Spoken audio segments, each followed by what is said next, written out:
We're going to reconvene the meetings, closed session and open session.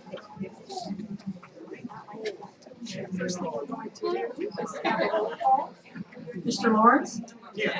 Ms. Mayo? Here. Ms. Turkey? Here.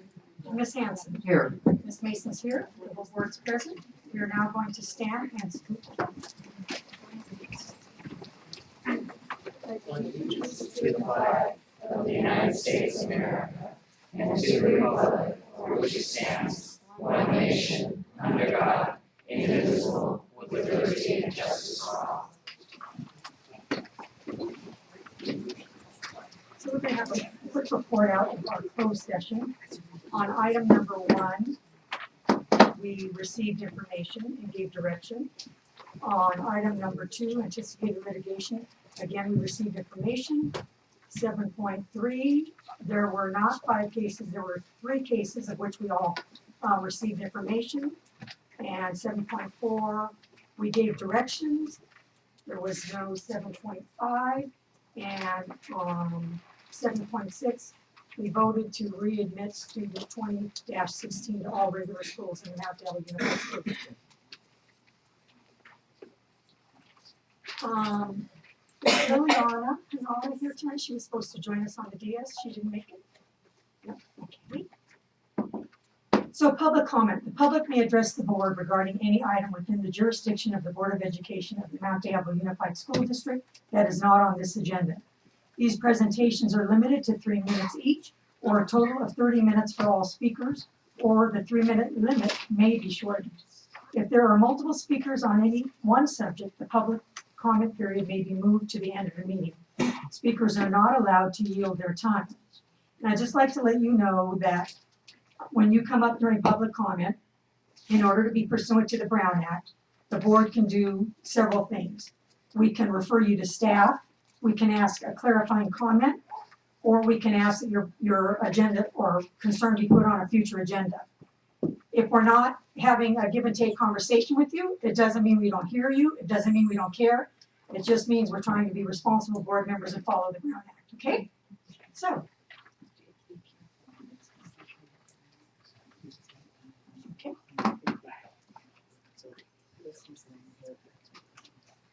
All right, so first we have Kelly McKissick.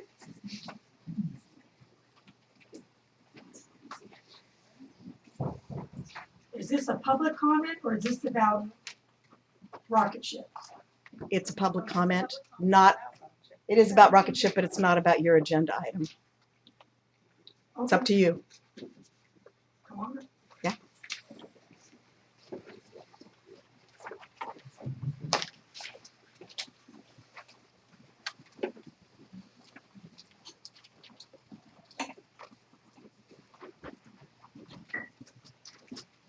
When I heard that the AIR staff had been described as racist at the board meeting, I was understandably upset. That term is an especially low blow to educators who have spent their whole careers trying to meet the needs of all children. Just as I was trying to talk myself into calming down, the East Bay Times newspaper article came out, and again, the AIRS community and staff were painted as unfeeling and uncaring. Deciding how to respond was difficult. After all, we teach the children to solve their problems peacefully and not in a spirit of retribution. But does responding peacefully mean being a doormat? Lying down in the face of injustice? And how can you respond peacefully or even calmly when you have personal knowledge of the many, many hours spent by the AIR staff in trying to work out equitable ways to share the playground, the field, the library, the parking lot, the traffic circle, and the multi-use room. And then you see point blank in print that these sacrifices are not only unappreciated, but actually being disparaged.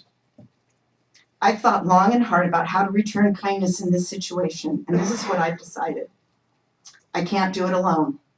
I am not that big a person. That's why I'm glad to see the rest of the AIR staff and community here. Because as Hillary put it, we're better together. We can and do handle pretty much everything that comes our way as a team. But AIRS is not an island. no matter how much we feel like one. No school is. So what we are asking for here tonight is that the district joins us in the spirit of unity and inclusion. In other words, to stand by us as we stand together. Thank you.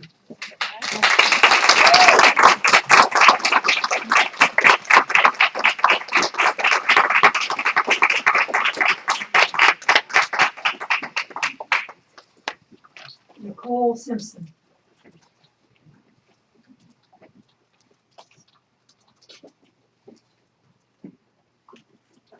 I'm here to talk about rocket ship fuels. Should I wait till later? About rocket ship that's on the agenda tonight, or Yes. then that would be an agenda item. Yeah, I thought he changed it. He said the same thing. No, we haven't changed the order of it. I don't care when. Yeah. It would depend if the subject is on the placement of the school or another interaction as the group that just spoke. I think it really covers both. She gets an opportunity. She can get Well, highlighted. I've never done this before, That's so right. whenever No, it we seems appropriate, it's fine with me. Go ahead. Okay. My name is Nicole and I'm a parent at Ayers. First, I would like to take a moment to defend our staff and community against the comments that were made by Rocket Ship at the last board meeting. It's my understanding that the staff and community at Ayers were called affluent racists that were purposely making it difficult for the Rocket Ship community. My husband and I both work. We live paycheck to paycheck and occasionally use our credit cards to get by. While I wish that we were affluent, I can assure the Rocket Ship community that I'm not. And I believe my family's financial situation represents most of the families at Ayers. As far as being racist, it's my understanding that Ayers is actually a very diverse school. I would even dare to say more diverse than Rocket Ship. My grandparents came from Puerto Rico and the Philippines, and I'm proud of my heritage, so to accuse me or anyone else at Ayers of being racist is extremely offensive. To say that we would purposely target the students at Rocket Ship is absurd. We're not happy about Rocket Ship, however, we don't blame the parents or children at Rocket Ship. We know Rocket Ship misled and continues to mislead these families. We know that Rocket Ship parents are just like us, good parents trying to do right by their children. Unfortunately, they are being manipulated by the administration at Rocket Ship. Since the district is not on our campus daily, I would like to address how Rocket Ship has affected our community. When the portables went up, students were very upset when they saw what was happening to their school. We used to gather on our school campus on weekends to play sports with our kids. Now we cannot do that.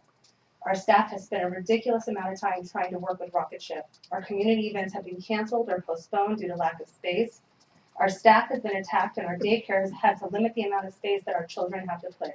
Parents can no longer meet after school and let their kids play. And I feel the sole purpose of having a neighborhood school is to build a sense of community, and having Rocket Ship on our campus has severely affected our ability to do that. Furthermore, the staff should be focused on teaching our students, not dealing with petty matters that arise from being forced to share a small campus. I'm sure everyone understands that when you put too many people in a small space, tensions start to rise. At the last school board meeting, Rocket Ship staff and parents attacked our community in a very derogatory manner. Last week when I was dropping my son off at school, a Rocket Ship parent pulled in front of me and stopped in the no parking area. There was a line of cars behind me trying to use the drop-off lane to get their children to school. We all honked, but the car would not move, forcing us to drive around him in a lane meant for moving traffic. The tensions are mounting at Ayers. Just today, we were told by two people that Rocket Ship had someone there filming, and they were filming our students out there playing, and none of us were notified this, and they weren't allowed to do that as far as I know. I understand that the proposition has put the school district in a difficult place. I understand that Ayers was a temporary solution that the district felt had the lowest financial impact. Unfortunately for now, Rocket Ship is here to stay. While these temporary solutions appear to cost less on the surface, in the long run they will cost the district more money. As Rocket Ship continues to grow, they will continually take advantage of the opportunity to request new space that does not belong to them. Unfortunately, that means that it's time for the district to find a permanent home for Rocket Ship in one of our vacant schools and stop putting the money before our children.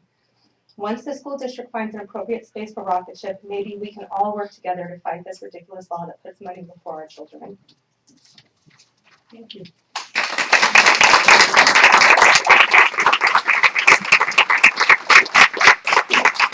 Anything else?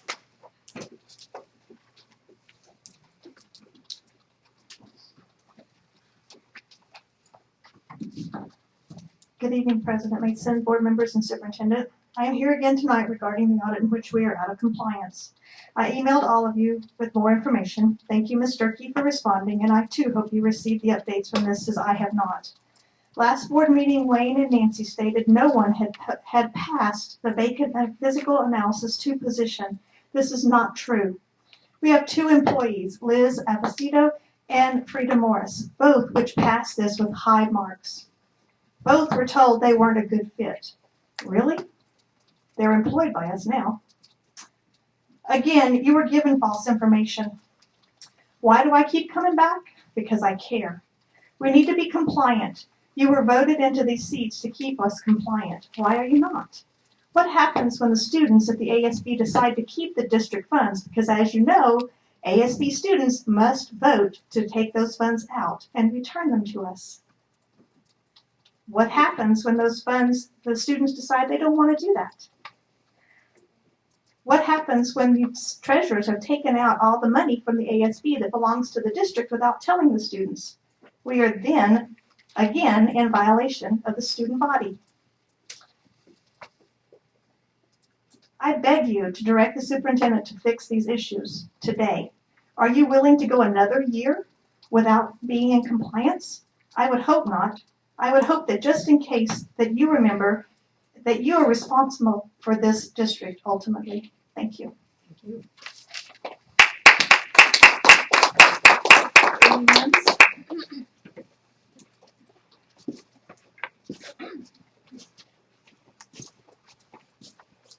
Good evening, everyone. I'm also here for AIRS, and I'm primarily here to. Just a minute. I called Willie Vims. Oh, I thought you said Janine Owens.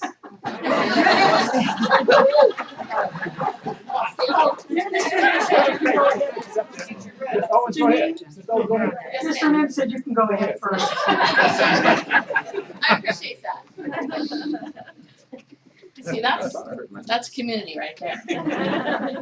Good evening, everyone. I'm pretty sure you recognize me from our sweltering meeting in the multi-use room at AIRS a couple months ago.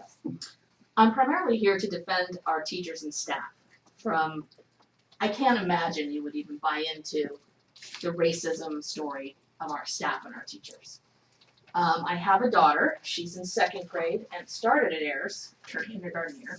This is a picture of her current class, and I'm gonna hand it out to you. There's 1 girl missing, there's 26 students total, 9 are Caucasian.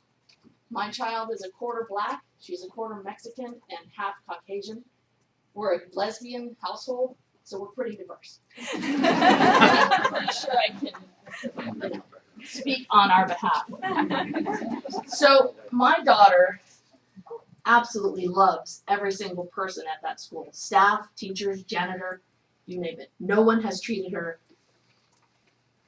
with anything but love and respect. We're at Disneyland, and she wants to buy her 1st grade teacher from last year, like a Dooney and Burke purse. She loves her, right? Because she treats her like her own. So that is a lie from this organization. My other thing is I volunteer at the school quite a bit. So I see a lot, and I'm also very cognizant of what goes on. Safety first is my personal motto. I don't see any rocket ship employees, staff, whatever you want to call them. I don't see them outside ever. I don't see the opportunity for our staff to even mix with them. I don't see where that unfair treatment would even happen. I just don't, and I'm there a lot. So the other lie that was, I guess, passed on to you was the fact that they're not allowed to use the playground. Our principal, who we love, and she's planning on staying from what I understand, which we also love, every Sunday night we get a message from her, and it tells us what's going on for the week.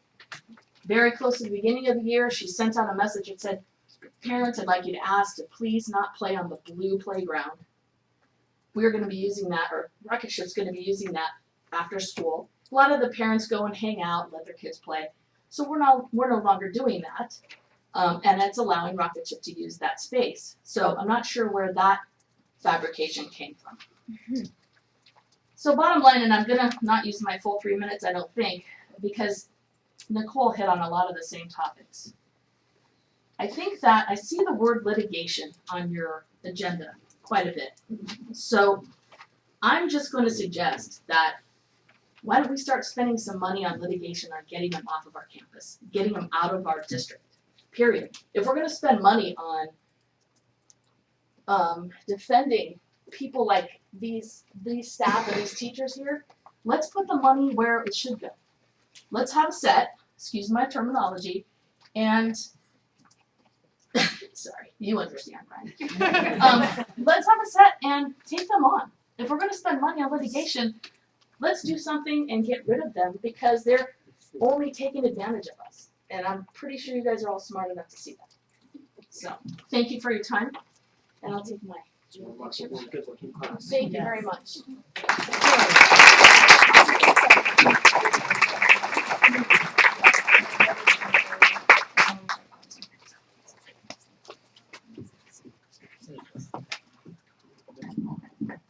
To the President of the Board, to the Superintendent, to the rest of the board members and members of the community, my name is Willie Mims. I'm here representing East County Branch of the NAACP. I also represent the Pittsburgh Black Clerical Association. I come, first of all, to tell everybody Happy New Year. And I hope that 2017 be a greater one than 2016. I hope that 2017 address the issue that I raised the last time I was here, in terms of making sure that the superintendent's leadership reflect the total diversity of this community. That is that's your responsibility. And this is what I expect for you to do, or make some kind of template. I'm not going to get into the rocket ship stuff, but I'll say one thing about this. The problem that I heard from both sides was started by the administration.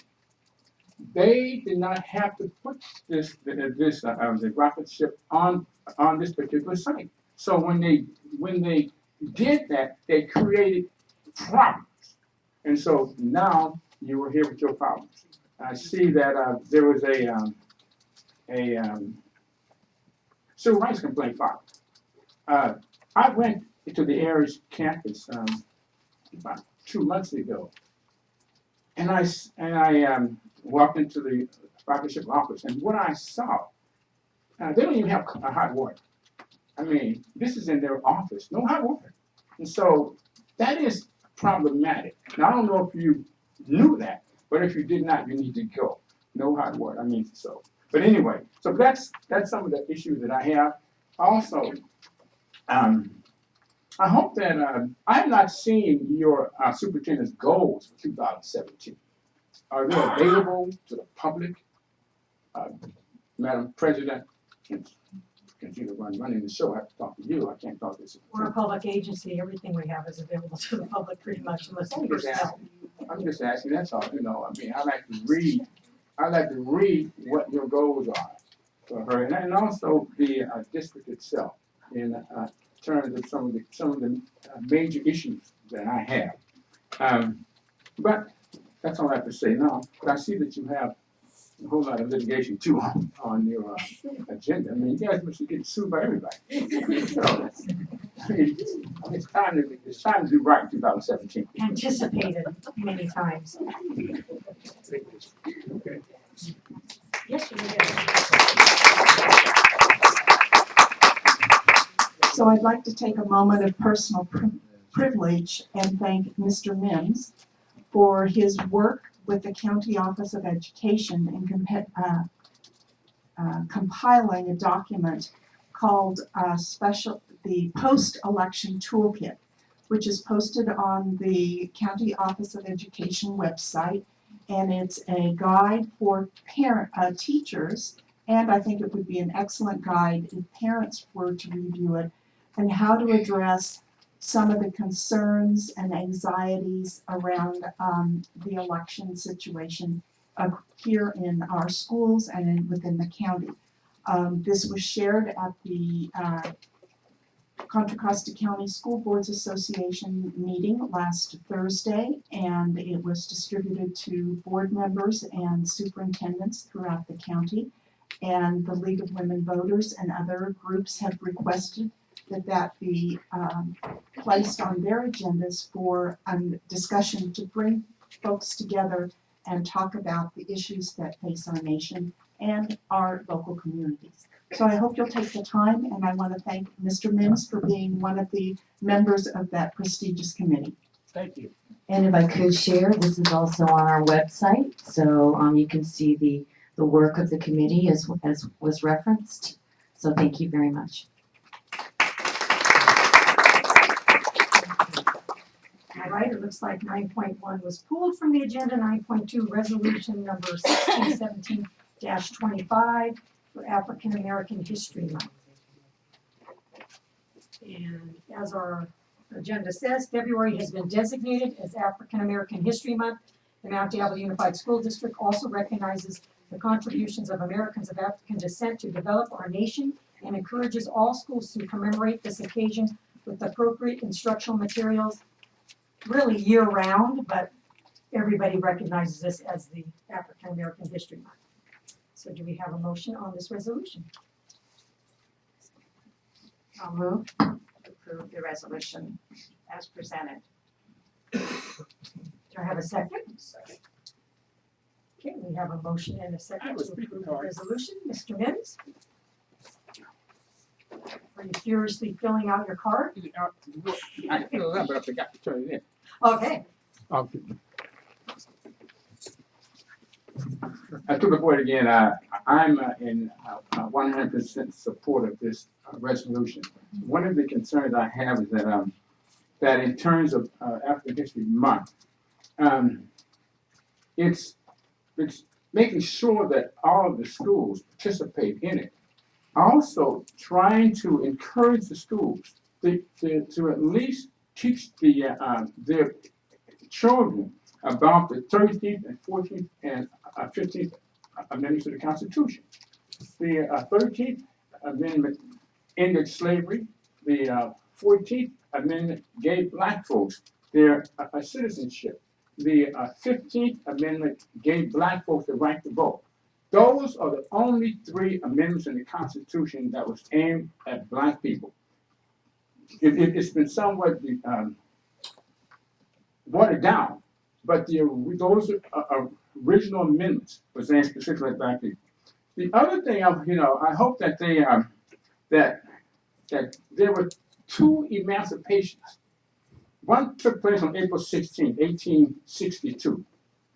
That was when Abraham Lincoln signed a bill that came out of the Congress that wanted to end slavery in Washington, D.C.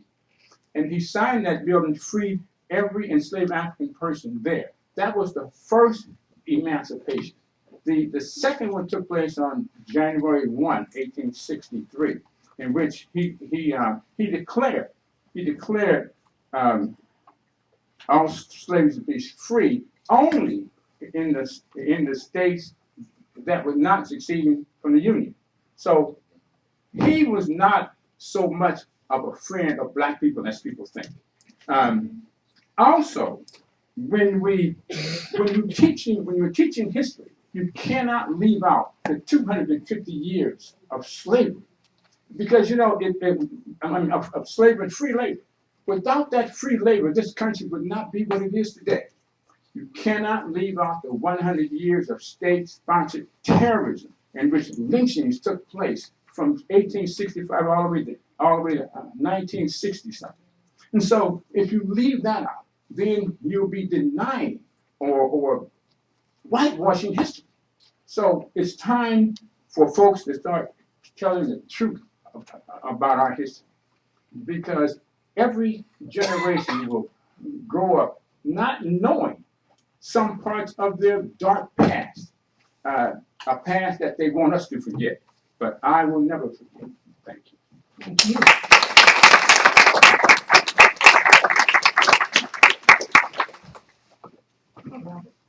So we have our motion and our second. We will vote on that. Thank you for that, Mr. Mims.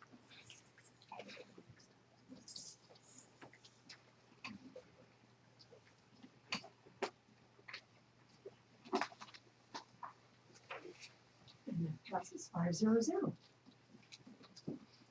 All right, now we have another resolution. And this resolution is to consider regarding a proposal that 5 schools separate from Mount Galilee Unified School District. And I'm sure you've all read about it in the paper, heard all the stories, the signatures that have been collected, it's my understanding. And the staff and board members are getting a lot of questions, so we decided it was time to have a formal discussion about this. And we will start with Brian Corbett.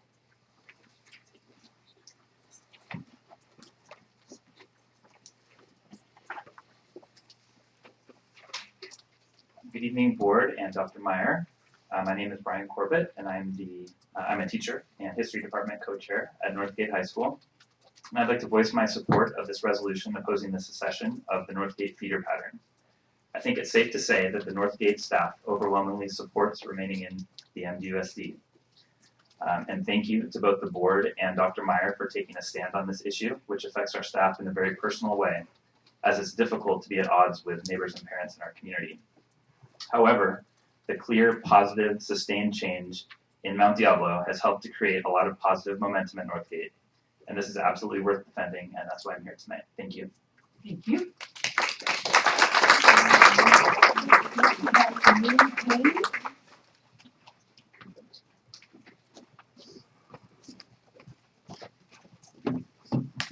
Good evening, everyone. I would like to thank the board for formally weighing in on this secession attempt.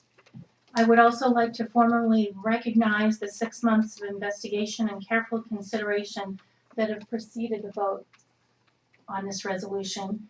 And needless to say, I am in support of this resolution. As a community advisory committee member, my concern regarding the secession goes beyond my own student, my own school, or my own feeder pattern. My main concern about this separation is that it will create a multitude of unintentional negative effects for students, particularly those with special needs, in both MDUSD and NUSD. This secession would physically affect around 360 special education students. Around 160 of those would have to physically leave the schools they are currently attending because they are receiving services outside of what would be their assigned school district. And this goes in both directions.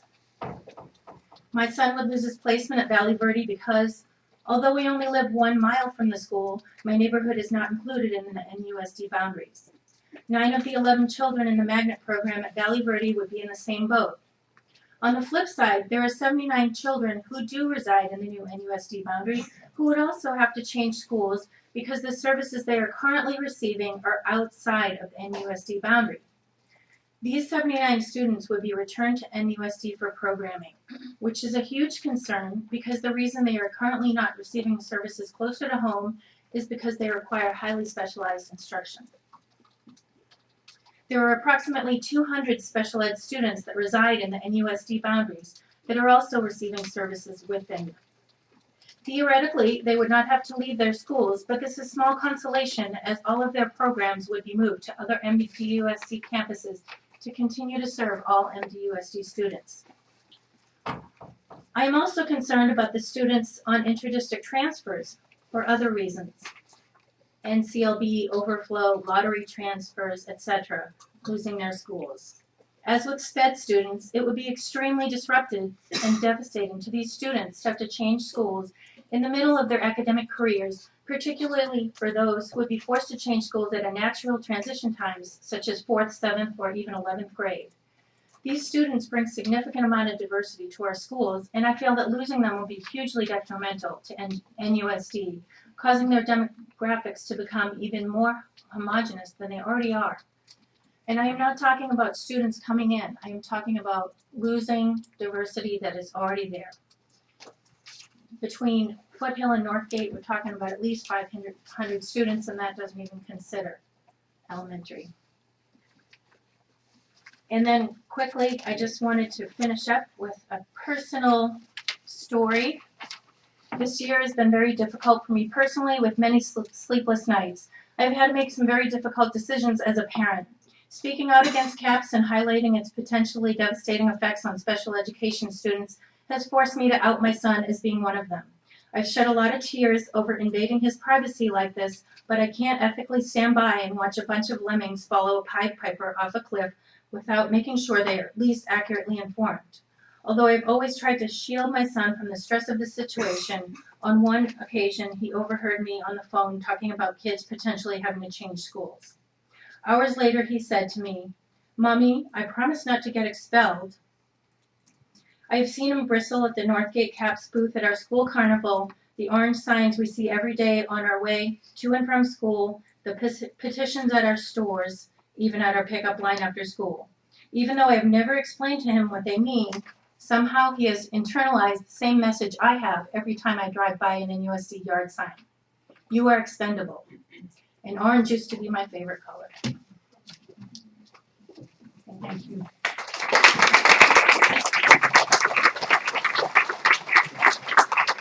Lisa Pippin.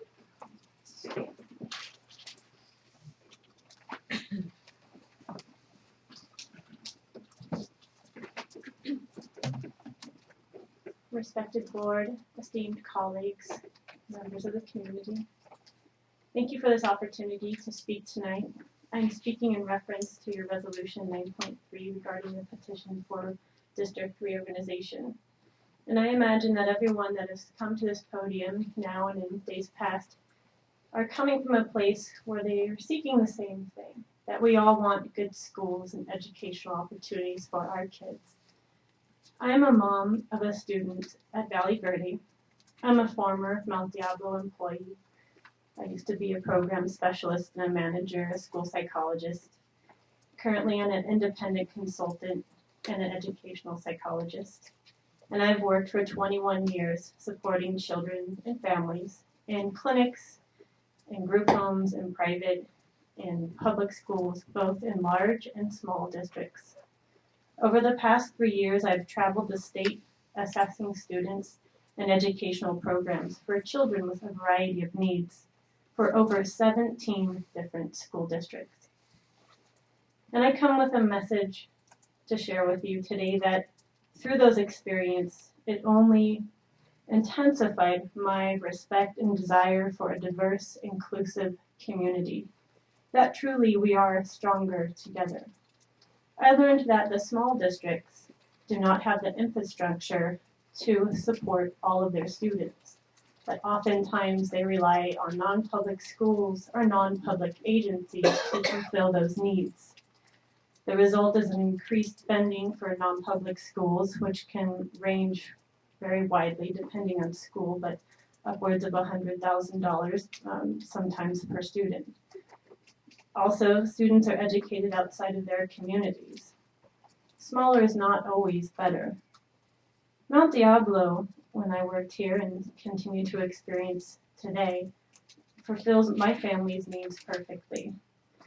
Here in Mount Diablo, if we have needs, they can be addressed. Here we have behaviorists, behavior aids, wraparound services, speech, OT, physical therapy, psychological services, counseling, audiologists, a preschool assessment team, transition aid programs, adult learning, a diagnostic team, a parent liaison, and outstanding programs for kids on the autistic spectrum, for kids who have emotional challenges.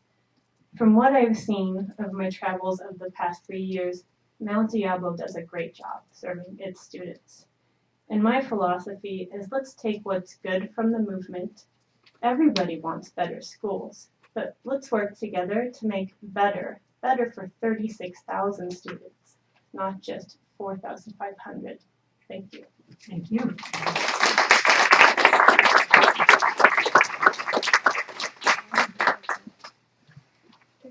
Okay, we'll open it up for board discussion at this time.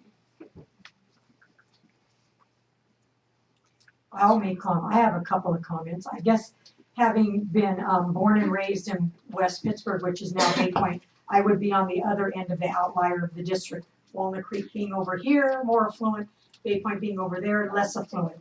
And when I was in high school, we had a very small high school, and actually 4 years after I graduated, they closed it. And my daughters had to go to Mount Diablo High School, which was not the end of the world. And as a matter of fact, by going to Mount Diablo High School, they got to interact with kids from Concord and students from Concord that they would not have ever known if they stayed in our community.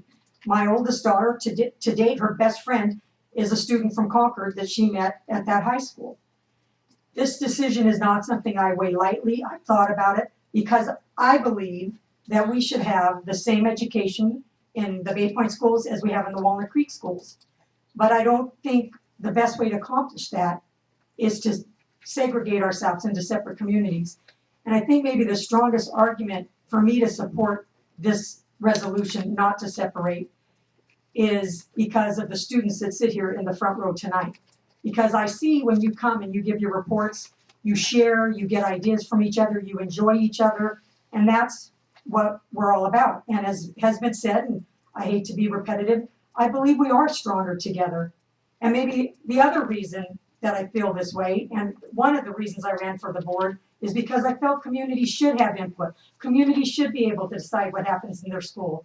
And I can say, since Dr. Meyer's been here and I've been on this board, I've never known her to just say no when someone proposes something. Does it mean everything we want, we get? Does it mean everything we want to happen happens? It doesn't, but I can tell you it's always given full consideration, with the bottom line always being what is best for the students we serve. And for now, as we sit here, those kids in the Walnut Creek schools are the students we serve, and I think staying together is what's best for them. So that's my rationale. Any other comments? Or Certainly. Okay. I think it's a critical time to come forward with this resolution, in part because I know a lot of community members, I know a lot of staff, and there have been a lot of questions about the district and the board's position on this. Absolutely, we have worked hard. This is my 6th year on the school board, and 6 years ago when I ran to change the culture of the school district, and we did. It took a couple of years. We brought in a new superintendent. We have taken incredible steps to make this a better paying district, a more supportive district, a more inclusive district. And there is no question that some of the information that's being distributed is about Mount Diablo years ago, not about Mount Diablo today. And this is a wonderfully supportive district now. We're forward thinking, we're inclusive. Board members' responsibility when they're elected to a school board is really to represent all aspects of our community, not one neighborhood, not one piece of our community. And so we're supposed to reflect on what's in the best interests of our entire community. And this is not in the best interest of our entire community. It's in the best interest of a handful of folks in one community, and not in the best interest of our entire community. I've worked as an administrator myself in a small district, very small, one high school district, the size of what this proposal is. It's absolutely non-competitive. You cannot be a small district and offer the comprehensive services that Mount Diablo Unified provides. We have worked hard to be neighborhood oriented. One of the proposals I started making 5 years ago was to have joint city council meetings. We have 6 city councils in Mount Diablo, or 6 cities in Mount Diablo Unified. And we meet now with those city leaders and try to be responsive to what's important for a particular neighborhood. It doesn't matter if you have 6 cities in a school district. It doesn't matter if you have 36,000 kids in a school district. What matters is whether you want to reach out and listen to communities and understand what particular needs are. I'm a big advocate for neighborhood schools, and I've always said you don't compare what happens in Walnut Creek with what happens in Bay Point, with what happens in Pleasant Hill, with what happens in Concord. It's irrelevant. What's relevant is, are we providing the best education for kids in that neighborhood? And it's always, my own personal view has been to encourage city councils to speak to us, to speak up about their needs for the city. We should be able to collaborate with them. My information to neighborhoods is to speak up on behalf of your kids, because we're here to serve them. But having worked in a very small district, what happens is exactly what happens in any very small district. You turn to outside sources for those services. And the very small district I was in Contra Costa County, happened to be Martinez Unified, one high school district. and they start relying more and more upon county services and other kinds of outside services because you can't accommodate some of the special needs. There is something on economy and scale, and that's been brought forward. There's also something about getting out and talking to people who aren't necessarily embracing this idea. I think we hear from some folks, and I don't believe that that's representative of the entire neighborhood. So I've always said, bring it back around, tell us what you need in your particular neighborhood. If you're unhappy about something, speak up. But this has been, it's an important time now for the board to speak up in a unified manner and insist that we stay together as a school district to support local needs, to support our kids, to support our really high quality programs and comprehensive programs that we have. And it's not at all in, I think, the best interest of the district to allow this to continue. And it's unfortunately been very divisive and very negative. And I've heard from so many staff and so many parents and community members that they just wish this would all just go away. And can't we work together? And yes, we can work together. It just has to be a will to communicate and problem solve. So I absolutely think it's critical for the board to support this resolution. I think it's critical to let staff know that we support you and to let the communities know that we're really trying to reflect on best services and best interests of our entire community.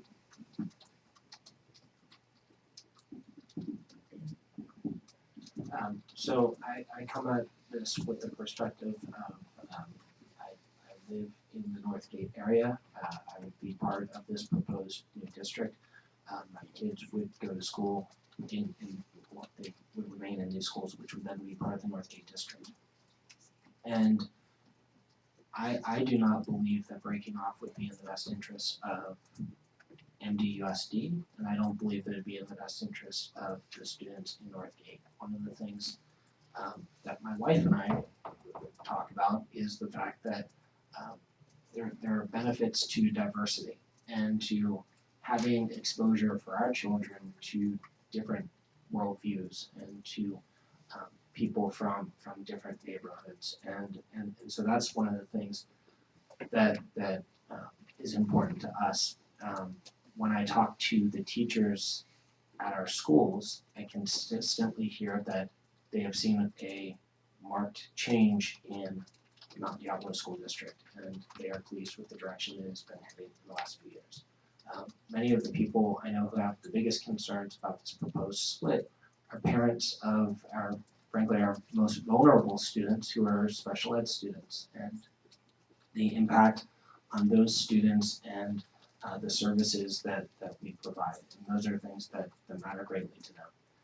At the same time, I do think it's incredibly important that I think back to the Clayton Valley Charter, that our district is hearing the concerns of these communities, and it's not just Northgate. I think that Ayers, I think we need to make sure that this board and this district are hearing loud and clear, clearly the concerns and continue to address these, because I think although we've improved, there are certainly areas still for improvement for us.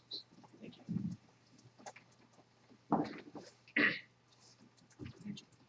So I agree with everything that's been said so far. The only thing I would add is for a very practical basis is this process is very laborious. You know, the whole process of looking at, you know, if there's a proposal submitted and you know, people's signatures submitted, and the county office has to go through a process which is going to put a lot of going to pull a lot of time, you know, staff time and resources to respond. And so, in addition to, you know, big picture, you know, there's some real disadvantages in the short run of, you know, the just responding to this kind of a effort. And again, if it's not really in the best interest, I mean, I think we've seen the state regulations or the criteria that this needs to meet on the surface. You know, none of us have, you know, in a position to do an in-depth analysis, but that will happen. And on the surface, it doesn't look like this effort can possibly meet those criteria. And so a lot of time and energy, and again, resources that could be going to, you know, staff resources going to really the important work that Mount Dabo is doing and the county office is doing will be pulled to respond to this particular request. So, yeah, I think I'll just leave it at that. Other than that, I agree with everything else that's been said. So I also agree that it's time to bring forward this resolution. I think that besides everything that has already been said, especially around comprehensive program and economy and scale, that I would like to indicate that voters across Mount Diablo's school district have supported facilities improvements and construction across the district since it was originally founded. And I think that's important because all of the taxpayers in Mount Diablo have supported the schools no matter where they are located. The schools belong to the entire district.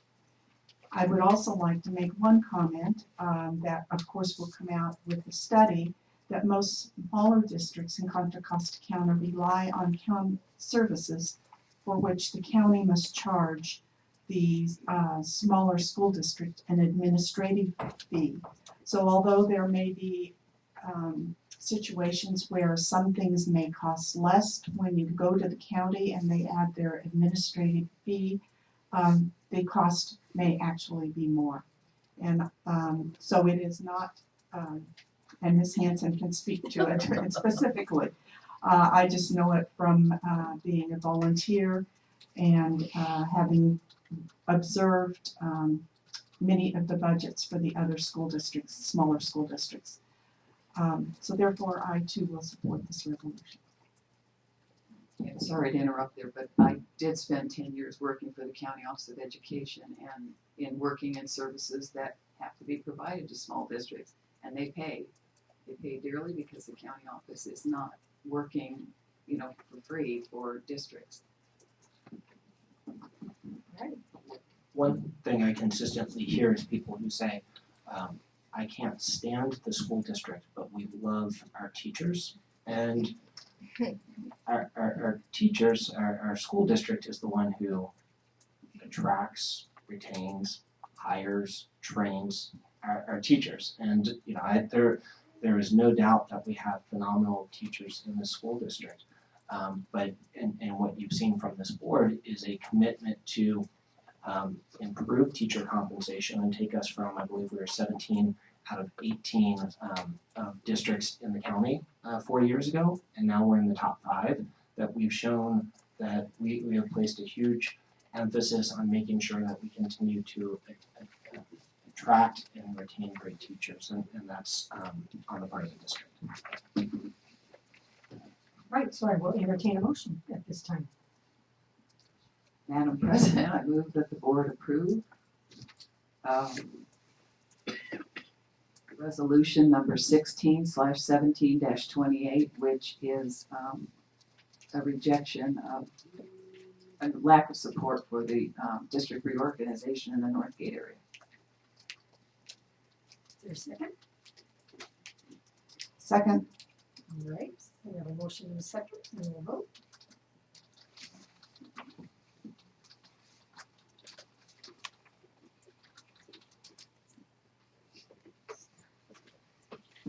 Thank you to the staff, and I see teachers out here who came down tonight to provide support on behalf of the district, so thank you to them.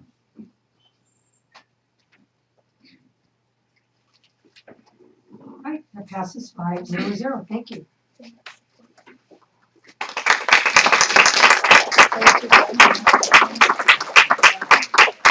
And now on to our student reports, and they usually know what order they're going in, so I'll just open up to you guys.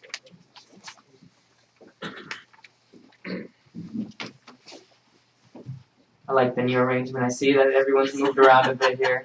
I don't want to mess up here. Good evening, President Mason, members of the board, Superintendent Meyer, Superintendent's Council, and members of the audience. My name is Asim Yahya, and I'm the ASB president from Concord High School. And my name is Jonathan Bale, and I'm the ASB vice president of Concord High School. So, Recently at CHS, our Concord High cheer participated in a regional competition at UC Davis, where they placed third place in their division. Our choir program, which of course includes our concert choir, show choir, and Ladies First, is excited for the upcoming tour in New York. With marching band season long gone, many of the music program students continue to remain active with their involvement in Winter Guard, Winter Percussion, and Winter Drum Major. As for sports, we're currently playing against our new DAL league opponents all year long. Our men's basketball team is off to a great start, 2-0 with victories against YV 56-35 and Alhambra 62-44. Their next game is away tomorrow against Mount Diablo. The women's basketball team also has begun play undefeated with a record of 2-0, league record, with a victory against YV 83-35 and a 66-50 win over Alhambra. Their next game is tomorrow, also against Mount Diablo. Continuing in the spirit of winning, our men's soccer team has also kicked off with an undefeated season. Their win includes a 5-1 victory over Alhambra, a 2-win victory over Mount Diablo, and a 2-win victory over Acalanes. Unfortunately, our girls' women's soccer team didn't get the message, and they recently suffered a loss against Northgate 5-0. But it's okay, because they're going to bounce back today, I hope, against their matchup against YV. With club charters out for a second semester, many groups on campus are working to get reapproved, admitted, or grow their membership among the CHS student body. On our campus, we're extremely proud of our student leaders and their ability to work towards positive change. Our California Scholarship Federation Club recently participated in the National Women's March by marching with 10,000 others in the Walnut Creek. Our Little Girl Big Dreams Club worked on care packages for the homeless and distributed them in San Francisco over the winter break. And our CHS We Inspire Club continues to hold meetings to inspire the student body during finals week. And now for my favorite part, leadership. Even though we recently had winter break, our leadership program has been operating at full speed. We've been meeting. First, as board member Mr. Lawrence requested at the last meeting, I want to share what our big wish was for our winter campaign, Winter Wishes campaign. For those of you who don't know, during our Winter Wishes campaign, we take wishes from every single individual at Concord High School, including staff, and attempt to make them happen. This year, our big wish, which 75 people requested, was that we make it snow. And we did. In our quad, as students left the rally, they walked straight under beautiful, fresh, falling snow from machines. So finals week was last week, and as you can tell, a lot of kids were stressed. So to combat that, our sophomore class recently sold stress balls for $1 to combat that tough time. Finals week can also be also to prepare for finals. We also put on cookies and cramming. So what this is, it's basically a 5-day event after school in which students can study, get help in any subject from teachers, and enjoy some cookies and hot chocolate.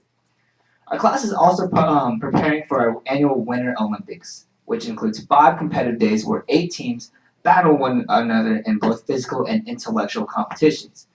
This will then lead up to our first ever basketball homecoming, where we will have competitions, performances, player entrances, and recognizing the seniors, as well as spotlight every player's favorite teacher. Accompanying the basketball homecoming will be our first ever teacher basketball game, where we will pit teachers against one another in a battle for bragging rights. The event will also include entertainment, food, and competitions for both parents and students. Finally, we will also be putting on an annual leadership exchange, where we invite over 20 leadership classes to Concord High to share ideas, network, and build new relationships. Personally, both of our favorite events. Although the basketball teacher game may be my new favorite. Finally, before I conclude on a different note, before I conclude my report on Concord High School, I want to take a moment to recognize a truly special individual our school and community lost last weekend. Mr. Michael Smitterbush was a former physics teacher at Concord High School. Some of you may have known him. Unfortunately, he passed away battling brain cancer. From the collection of stories I've heard, and I was supposed to have him the year before he left, I believe, unfortunately, but from the stories I've heard from our staff, he was, if not the greatest teacher ever to walk the halls of Concord High. He was not only a teacher of physics, but a teacher of life. He taught the toughest of students to believe in themselves, taught morals and ethics, and cared about each individual student with an unmatched dedication to their success. He was a role model for so many different types of students and will always be remembered for the impact he had on Concord. To preserve his memory, as a leadership class, we plan on renaming our 600 hall or science hall after him, placing a plaque on each entrance so students will always remember the dedication he had to his students. Thank you, and go Minutemen.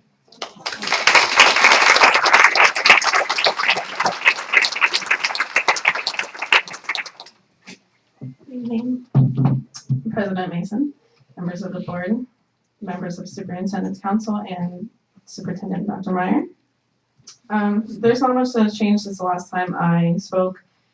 We're still getting ready for Castle. I just finished my Meet the Pros presentation application today, actually, and we're still applying for our Outstanding Activity Award, which I know we'll win because we always do.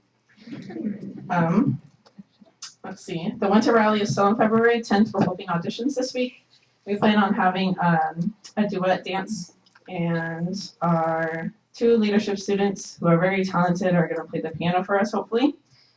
The blood drive is still on January 26th. We're currently doing applications and signups.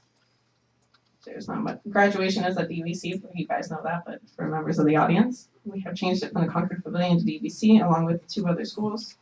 And one more thing, which hopefully no one in the audience is going to out me to her, but some of you may know that our teacher, Mrs. Stoving, is out for the week because she had surgery. So we miss her dearly, and we're planning on surprising her when she comes back with lots of love and a surprise little scavenger hunt for her class. We're planning on hiding somewhere on the campus and having her come find us to a lovely surprise with posters and love. Thank you.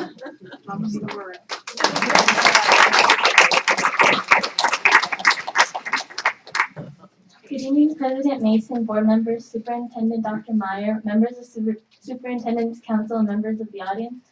My name is Ilona Aguilar, and I'm the AFP president of Mount Diablo High School.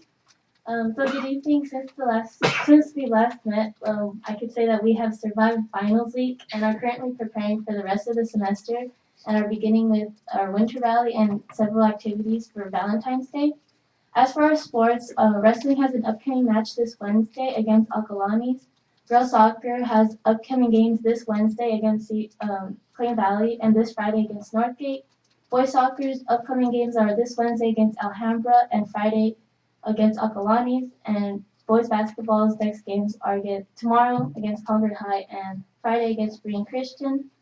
As for our clubs, they're slowly starting to get together and talk about multi, which is all the way in May, so you'll hear more about that later. As for our Key Club, their past events were Monday on January 16th, and they had Conclave, which is an event to elect their new lieutenant governor for the next term, and it was held in Danville. And then they are currently fundraising and preparing for their for their trip to the district convention or DCON, which this year is in LA or Anaheim. As for our academies, our International Hospitality and Tourism Academy juniors have recently created and presented on different food trucks that they have come up with, and the seniors in this academy have created and presented their own political parties. Our Digital Safari Academy seniors have their annual innovation and business fair in which they had to create a business and a product in which they would hypothetically sell. At the fair, they would try to get investors to invest in their products. For our Medical and Biotechnology Academy, seniors in the biotechnology pathway will begin their internship at John Muir Health this coming Thursday. They have mentors within the different departments of the Concord campus and will shadow them for about 8 weeks. As for leadership and other activities, we are currently preparing for the winter rally until February 9th, and our rally is February 10th. And we decided on the theme of Candyland since it's near Valentine's Day.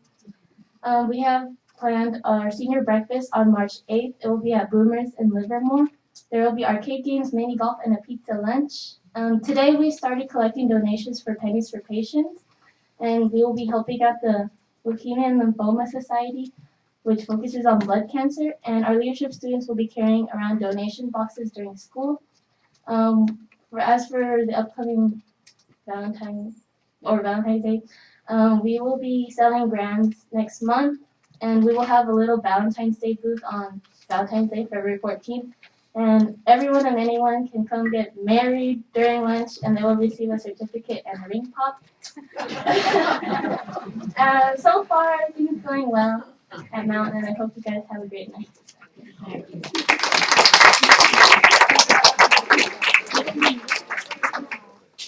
Thank you. Good evening, President Mason, board members, Superintendent Dr. Meyer, members of Superintendent's Council, and members of the audience. My name is Connor Baldwin. I am the junior class president from College Park High School. We've been up to a lot lately. I would like to congratulate our whole student body for an amazing job on finals. Most recently, our boys varsity basketball team has had very big wins over Northgate, Concord, and Alhambra. Just today, students from the class of 2020, 2019, and 2018 went to go visit future prom ball venues for those upcoming events. Events that we have coming in the future is our very first winter dance that we are very excited for. We have our multicultural rally in March as well as our junior prom. Then in May, we have our senior ball.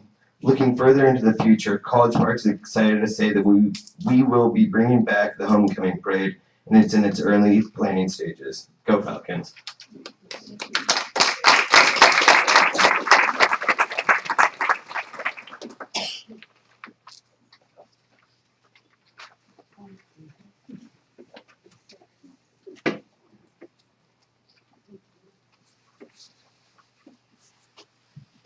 Hi.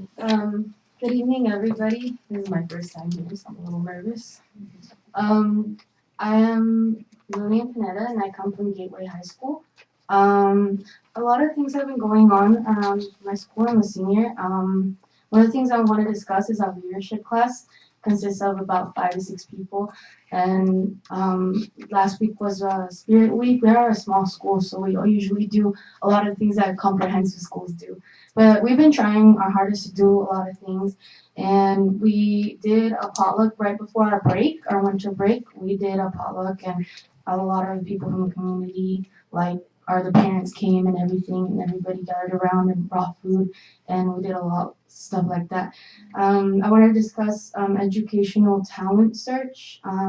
We work with Ms. Sequoia from DBC. She's an administrator there, and she helps us with trying to get things like get ready for college and stuff like that, and it's a program I just recently entered.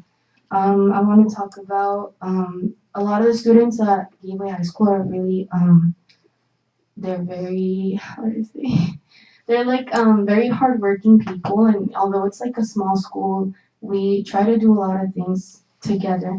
And I want to talk about some of the students graduating early, which I am a part of because I'm almost done with the 200 credits. So, and about another 2 people are graduating early this year as well.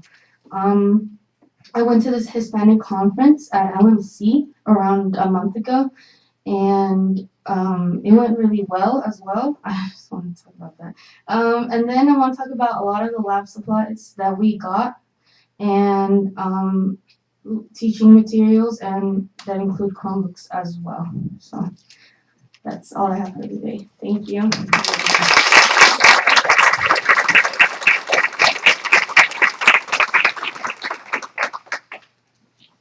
And as always, we're delighted for you to stay just as long as you want, but if you need to go home and do homework, then we understand.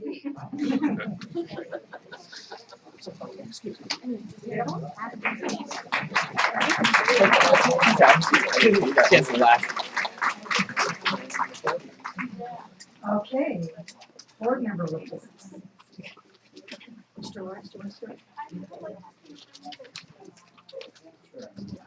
So I want to touch on 2 things briefly. One is I've had numerous conversations with people at AIRS. And I think many of them came out this evening, and I just want to share with them. I was, during the first month of school, I went to AIRS to see Rocket Ship and to see how it was impacting. I met with the principal, I met with members of staff, I talked to parents. I saw that Rocket Ship, I saw the food truck from Revolution Foods that was providing the hot meals. I saw kids playing on the playground, and so I think for people who've come in and accused the staff and the families at Ayers to be racist, and it was disheartening to see that.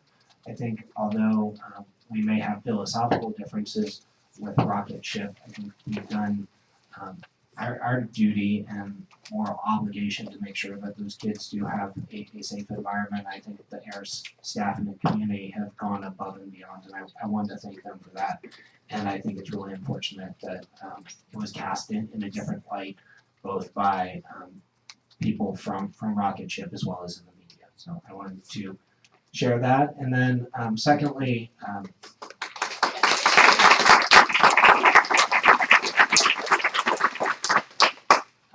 former Speaker of the House, Tip O'Neill, used to say that all politics was local. And every once in a while, though, the national level intrudes. And I think something that should be of concern to every school board member, every concerned citizen around education is our potential new Secretary of Education, Betsy DeVos, who seems to have a singular lack of understanding of public education. Her qualifications are the fact that her family, she comes from the family that started Amway, and they've raised huge sums of money for political candidates whose sole objective is to dismantle the federal government and to dismantle federal education. And so one of the things that she seems to have a difficult time understanding is the difference between proficiency and progress. And so at a very, very basic level, that if you take an 8th grader who comes into the year and they're reading at an 8th grade level, and at the end of the year they're reading at an 8th grade level, that student is proficient, even though they may not have improved, they may not have learned anything. At the same time, you could take a student who is reading at a 4th grade level, and by the end of the year, they're reading at a 7th grade level. That's tremendous progress, and that's something that every teacher and every educator and every person should be excited about. And yet that student would still not be proficient. And to not understand that that's still an accomplishment and something that we should be striving for, and to think that this person is potentially in charge of the education agenda on the federal level for the next 4 years is something that I'm profoundly concerned about, and I think that members of the public should be concerned about as well. So thank you. Thank you.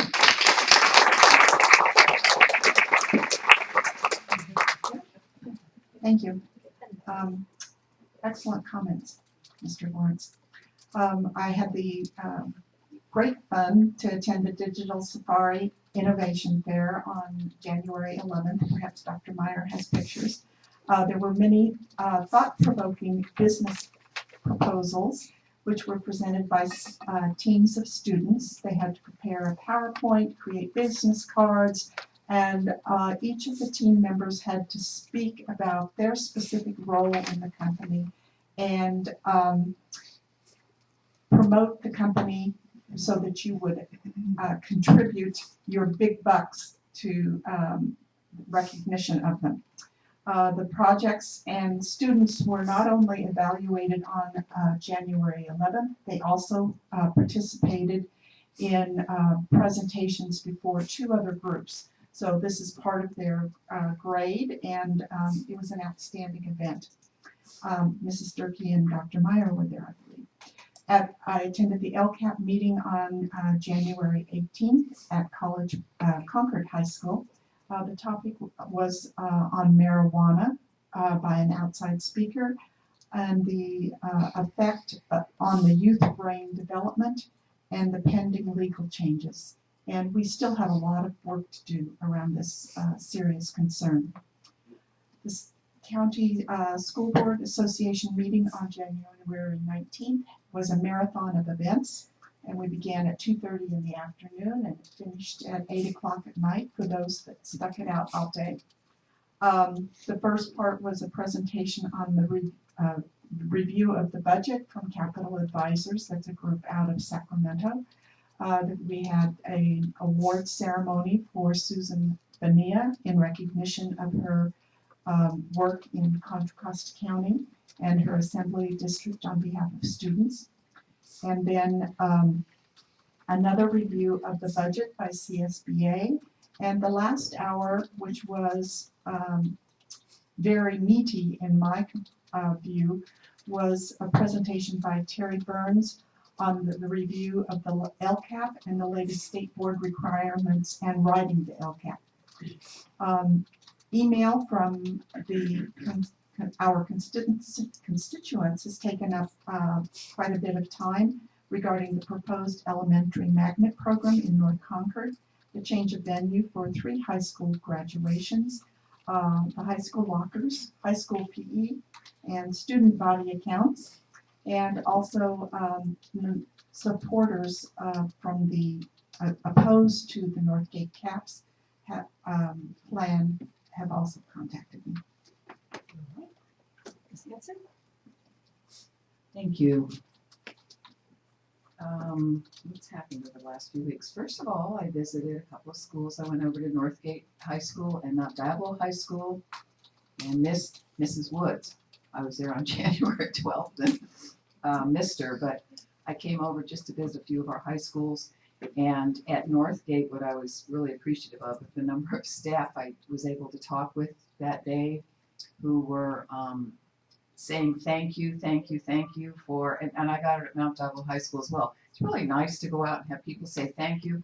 One special ed teacher came up to me and said, and I wasn't out soliciting thank yous, by the way, but he came up spontaneously to say thank you for the latest pay raise, because he said for the first time, he said we have 2 small children, preschool children, for the first time, and it sounds simple, but it's very touching.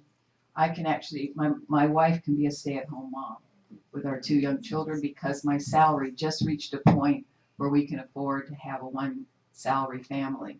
And he said that's quite a luxury for them right now with 2 preschool children. So things like that make it so real. We sit up here and kind of, make these decisions and appreciate the creativity of staff and looking at the budget. But then when you go out and really find the impact it's had, it's very touching and very rewarding. So I wanted to just acknowledge the teachers for their really positive spirit about the whole thing. It was quite nice. And at Mount Diablo High, I just want to say, first of all, the campus was extremely clean. I was very impressed with that because it was in the afternoon, right after lunch, where normally, places can look a little bit chaotic on a high school campus.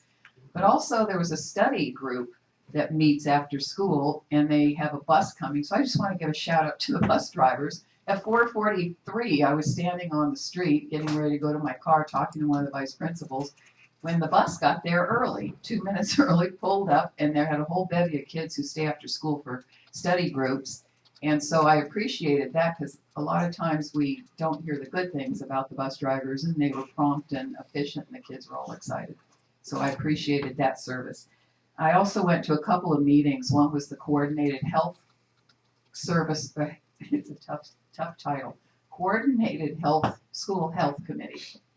And it's a group of all sorts of individuals. Some of them are from outside agencies, like we had Republic Services there talking about recycling and all the ways that the community and the schools work together around student wellness and health. And one of our big features, I think, that is going on at our schools now are our wellness coordinators. And I actually had no idea this was going. I knew about the wellness coordinators because I've talked with them over time, and every school has them. But one of our wellness coordinators, she's inviting me to come over to their yoga classes that they're holding. And staff now, they do breakfast, healthy breakfast for staff that gets them off to a jump start in the morning. There's so many wellness things going on. I was very impressed that they're actually doing themselves for each other, such as yoga classes and Zumba, is it? It seems to be a big thing. So I thought, well, maybe I'll just have to go by and see what that is. I don't know if I'm going to participate. But they're also talking about the Kaiser grants that are going on. It's on our consent agenda, which are the garden programs for 40 of our schools, I believe, is what Kaiser's going to support. And there's been a huge push in our district to work with our food services department and making healthier choices for kids and bringing them healthier food, and still working on a way for the farm to table to kind of take over in our district and have kids more and more involved. And Mrs. Mason knows because she's involved in these garden programs. But it's growing and it's really exciting and it's very rewarding for the students. And it's a community effort, as I saw from these workers. After that meeting, I went over to the DLAC meeting, and I always love that group because they're very proactive, they're very dedicated, and those are our English learner parents. And I always have to sit and listen to a translation, which puts me in their shoes for a while. So that was nice to do. And then had a one night event that occurred. There's a fundraiser going on, and I brought this up at one of our board meetings, that a community group is wanting to put in new turf at one of our elementary schools, Mount Diablo Elementary. And so they did a fundraiser on a Friday night for that project, and it's become it's not an inexpensive project, we've discovered, Mr. Cody, right? But they're going to do all the turf over at Mount Diablo Elementary for those kids, because right now it's kind of gopher ridden, and it's a huge field and a wonderful facility for community events and school events. And then in the process, we'll be able to fix some of the security with the fencing, and then there's a hillside slope that's a little hazardous. And so they've discovered, I think it's going to be a fundraiser. Dr. Meyer was able to come by to that too, that fundraiser. And it'll be one of many that the community does, because it turns out it's a 6-figure project, and they're determined to make it happen, and they're movers and shakers. So I appreciate the efforts from our community group to help re-turf one of our elementary schools, and I think it might spread a little, because I'm getting rumblings from 1 or 2 other communities that they're interested in something like that as well. So thank you to them. And that is it. Okay, Mrs. Durkee? At the risk of sounding like I followed Ms. Mayo around for 2 weeks, we did attend a lot of the same things. The digital safari event, which is always a great experience. What I want to just point out is, I think for the past several years now, the Concord Chamber has actually held their mixer there, because they're very supportive. The executive director of the Concord Chamber, Marilyn Fowler, has been very supportive of that program. So that's kind of another added benefit of going. I had been very involved with the Concord Chamber and hope to continue to be involved with the Concord Chamber. So it's great to have that business perspective there. Because there's a piece of this event where there are judges, and they several Concord Chamber members were judges at the event. So that was great. I also attended the parent presentation on marijuana and others. It's a subject that I feel very strongly about. I just in my years of experience in this district and a parent, being a parent, I think we're just the tip of the iceberg in terms of issues with drugs, and in particular educating all of us ourselves and young people about the impact on the developing brain. Those of us that grew up in the 60s, remember the movies about, this is your brain on drugs and all those scare tactics, but there's a real reality that we understand now that it actually, any of those substances, including alcohol, which is still the most prevalently used substance in with young people, it changes their brain. Their brain's trying to grow, because we know the brain's not fully developed until age 25 for some people, maybe 30. And this interferes with that process in a very potentially permanent way. The whole thing about some people are just more hardwired to addiction. So I think there's a lot that we don't understand. It was great to see the number of parents that came out, was pouring one of those nights. It was just pouring buckets. So the fact that anybody showed up was very impressive. Dr. Meyer was there, of course, and presentation was very good. Someone from UCSF, a professional, gave a lot of factual information. But I do hope that this is a subject we can figure out how to get it in our high schools at a minimum, to just give them facts, again, not scare tactics. So anyway, I'm going to encourage that we continue that conversation. I did attend the school board marathon, as Ms. Mayo talked about. It was the budget information, of course, we're always interested in, and the main message I walked with, it's pretty much a flat budget. So I guess it could be worse, but we've been enjoying some increases for a while, so we'll obviously be dealing with that. And one other thing I want to mention is one of the things I hope to highlight in this role now is making sure people know about the wonderful adult education program that this district has, which has been was referenced by a speaker. That would be something that would get lost for Northgate down at Unified, and the wonderful services it provides for people of all ages, really, families, adults, students that need to get make up credits. They're behind in credits. So one of the things I was involved with when I was working for Mount Dapple Unified was this new mandate from the state to have all the adult schools in the county work more collaboratively together in partnership with the community colleges. So that was a process I started,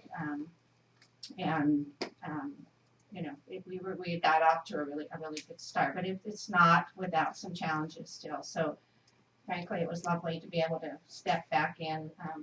They have consortium meetings, which is sort of the governance group for this whole effort. Victoria back there has now stepped into being the co-chair with the community college partners, so she's doing a fantastic job of leading that. And then nicely, Dr. Myers was able to attend also, so she could see sort of what the conversation is and the important work that's going on. So it's critical that we are able to continue to support adult education throughout the county, actually. So you'll hear more about that. So, I think that's it. And I was following the rest of them around. I went to the innovations event and actually was ready to buy. Seriously, some of the things the kids had invented, had come up with, they were amazing. And my 90-year-old mom could have used a couple of them. I went to the budget committee. I couldn't stay for the whole marathon because I had the DLAC meeting to go to. So I went to that. I went to the speaker series, and that's the second one I've been to. I'm enjoying that. And then I went to the Martin Luther King breakfast that was hosted by the NAACP, Mr. Mims group in Pittsburgh, and was a lovely way to start my day on Martin Luther King's holiday. So that's what I was up to. And now we go to the superintendent. Thank you, President Mason.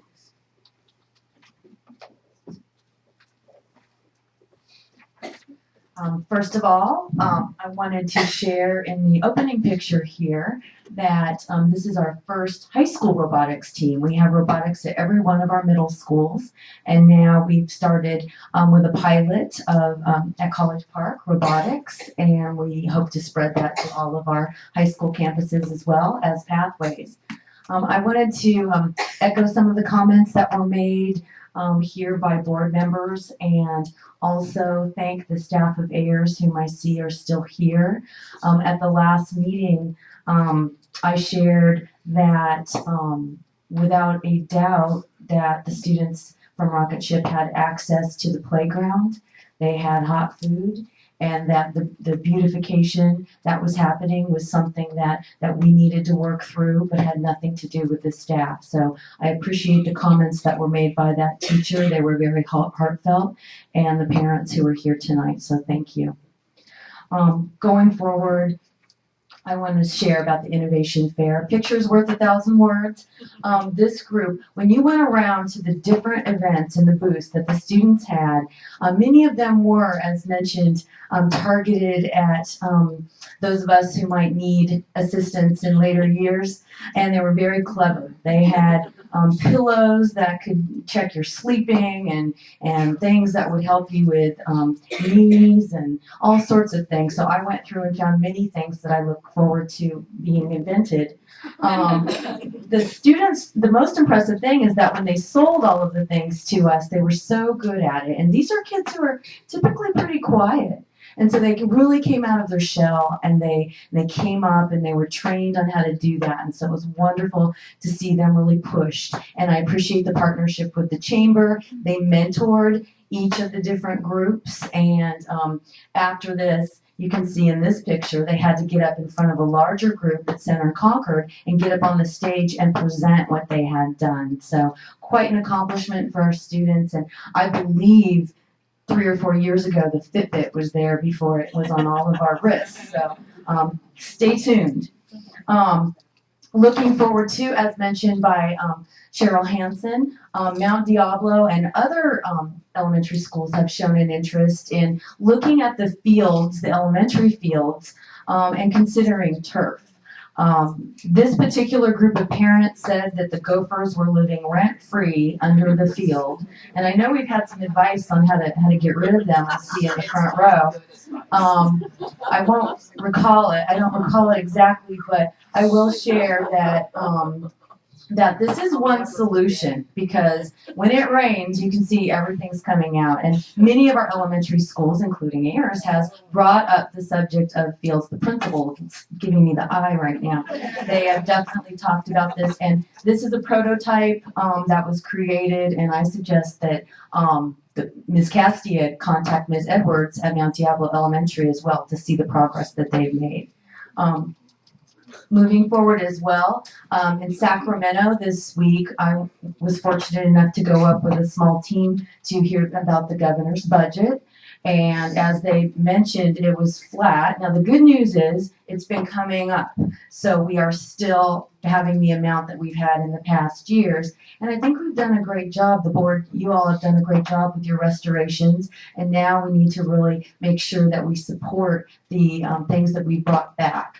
And now I must say in January, it's always doom and gloom. And then in May, you get a little crumb and you go, thank you for that crumb. But this was a well-attended meeting. And I'll just share a few things. Prop 98, who we've been living without for a while, and we were waiting for pieces of it with deferrals. It controls the education funding, and taxes drive the contributions.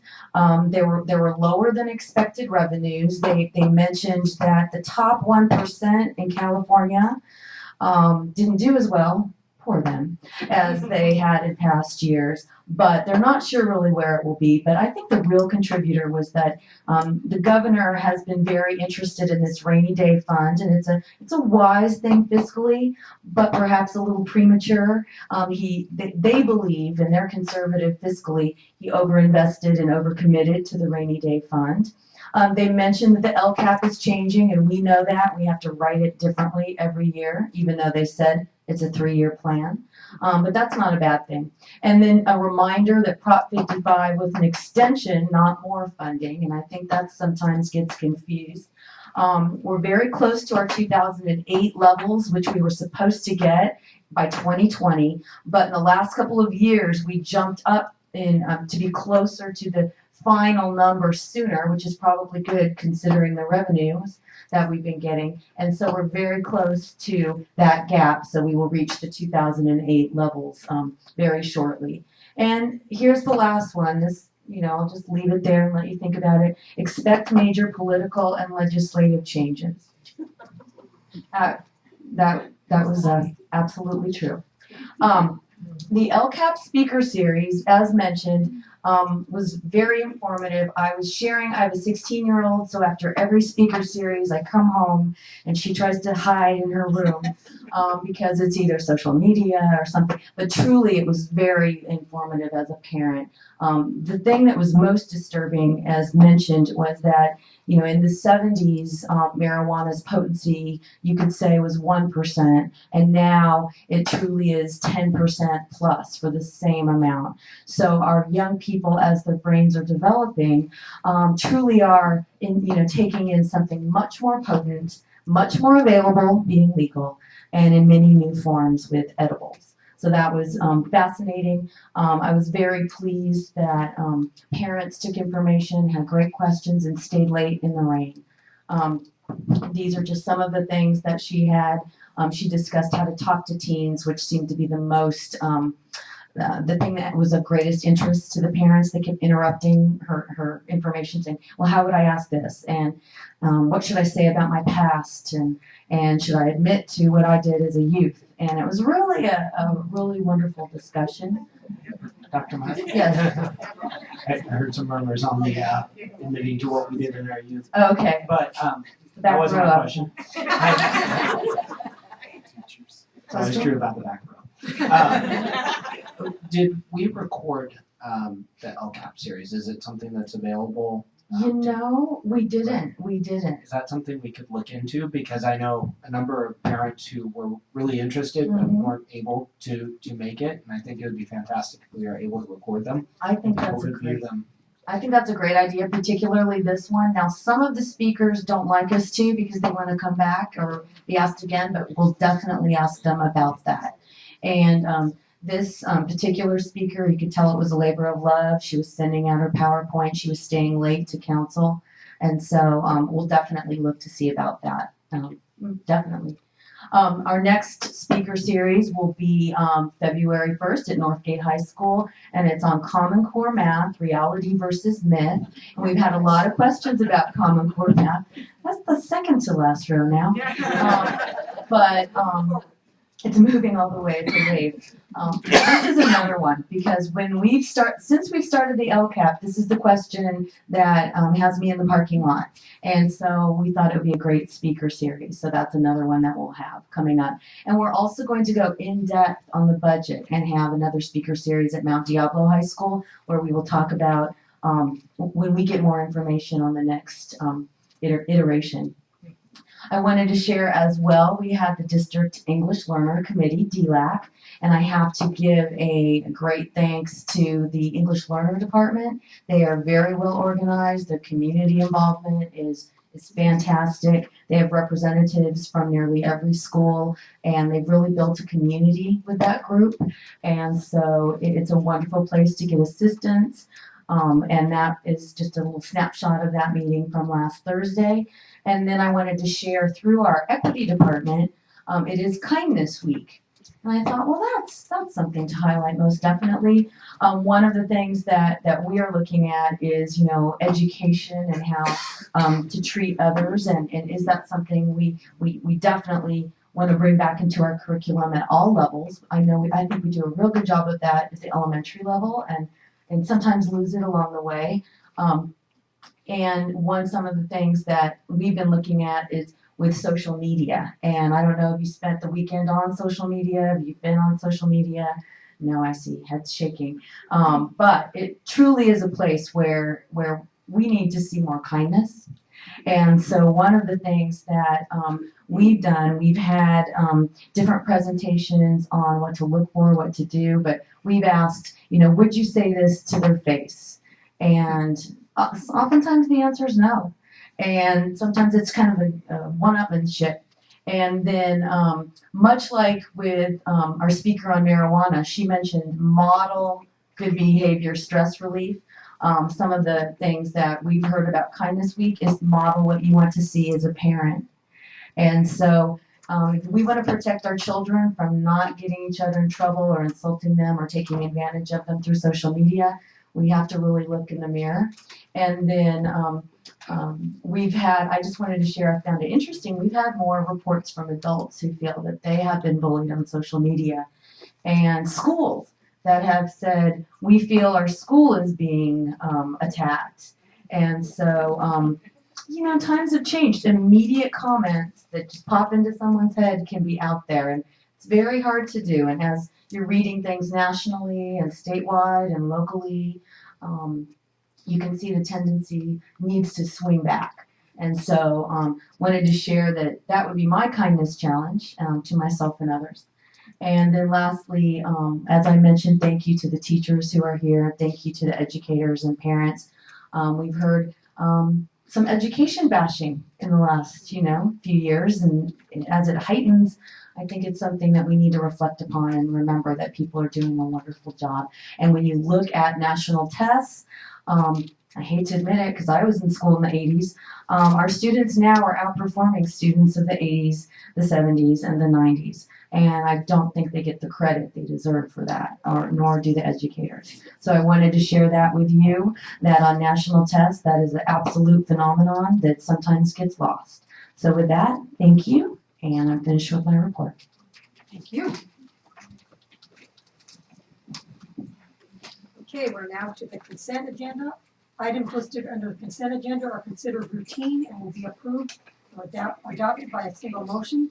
There is no separate discussion of these items. However, any item may be removed from the consent agenda upon the request of any member of the board and acted upon separately. Does anybody wish to pull anything from the consent agenda? Okay, then we'll entertain a motion. Madam President, I move that the board approve the consent agenda as presented. Is there a second? Right.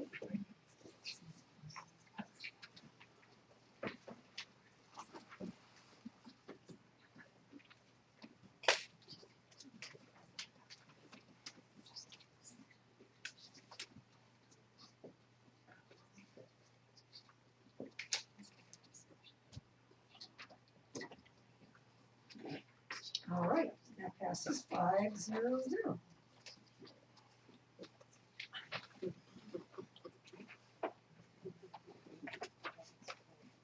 All right, now is the time for any district organizations. Do you have any parts for that? Ms. Hanson? Okay, which takes us to business and action items. But down, oh, No, we have- that's for 17-1. okay, that's what we're on, 17-1. So we have a draft of our calendar for the 2017-18 school year. Is there anything, Dr. Meyer, that you would like to highlight about before we? Yes, thank you. We had a calendar committee that, oh, I see we have a speaker as well. We had a calendar committee that worked together to discuss some of the pros and cons of aligning different schedules. There was discussion about how some high schools in the county are moving to a position where their finals end in December and they start much earlier. So the calendar committee is proposing, and we are proposing a calendar that starts at the same time, ends at the same time, but shifts the finals to December. So you don't come back after being gone for 2 weeks, have 3 more weeks, and then finals. And then they're still in discussion whether they want to shift, but I know the goal is recognition that teachers do have semester units, but with truly fewer and fewer semester long classes, if any, really.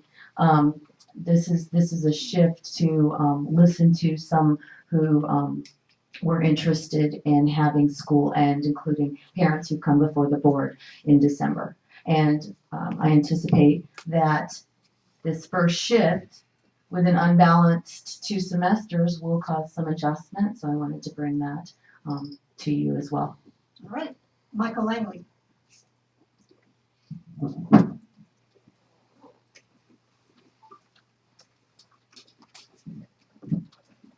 Madam President, members of the board, superintendent, staff, audience, we come to support the draft calendar.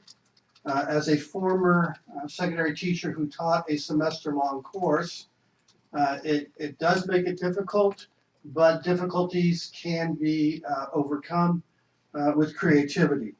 I think that having a semester end at the beginning of the winter break makes a lot of sense, and it doesn't chop up the semester, and it makes every day a better day to be used. I do say that there are some responsibilities though. The responsibility of parents and students not to see the days before winter break as, oh, I can leave early on the plane, because every day then becomes precious. There's a responsibility of educators now to anticipate that they're going to have low attendance on certain days, and they should continue to teach every day as if it is the most important day of that student's life. And if the parents and students decide not to show up, then it's on them. Thirdly, I know we started earlier in the summer this year, and the calendar reflects that August start. It's incumbent upon community members who hire people for the summer, students for the summer, that as the summer wanes and they want the students to stay on, to be flexible with their summer hires, because as school starts in August, and if they want them to continue working full-time through September, that they need to be flexible and allow these students to continue on. So all in all, I think that it's a tough thing to come up with a new schedule. There's always quirks, including, I'm sure that the superintendent has already talked to the assistant superintendent for elementary about the teacher-parent conferences which are traditionally in December, should maybe be moved to late October, November, to give those teachers and parents a chance to really meet before we start getting into the holiday period. I may be talking about this later, but I'm sure you're already dealing with that time frame on this conferences. Thank you. Thank you. Okay, the board have any questions or? I do, Dr. Meyer, could you share what the balance is? How many days would be in the first semester and how many days would be in the second semester? Or could someone else? 82. I would ask Mr. Holleran, who I know is one of the lead high school experts on the split. Wouldn't say expert. 82 days in the first semester, 98 in the second. And it was going to be 81.99, but we moved staff development day to August before school started. So that's what we're looking at. Yes, I would like to say that this is something I have wanted for a long time, which is for secondary schools at least, to have the semester end before the winter break, because many districts have gone in this direction, and it's always made, to me, more educational sense for, we know that during summer vacation, students can lose some learning, and then they have to regroup, and for students, it's always kind of been strange, and it's just historically the way we've done it.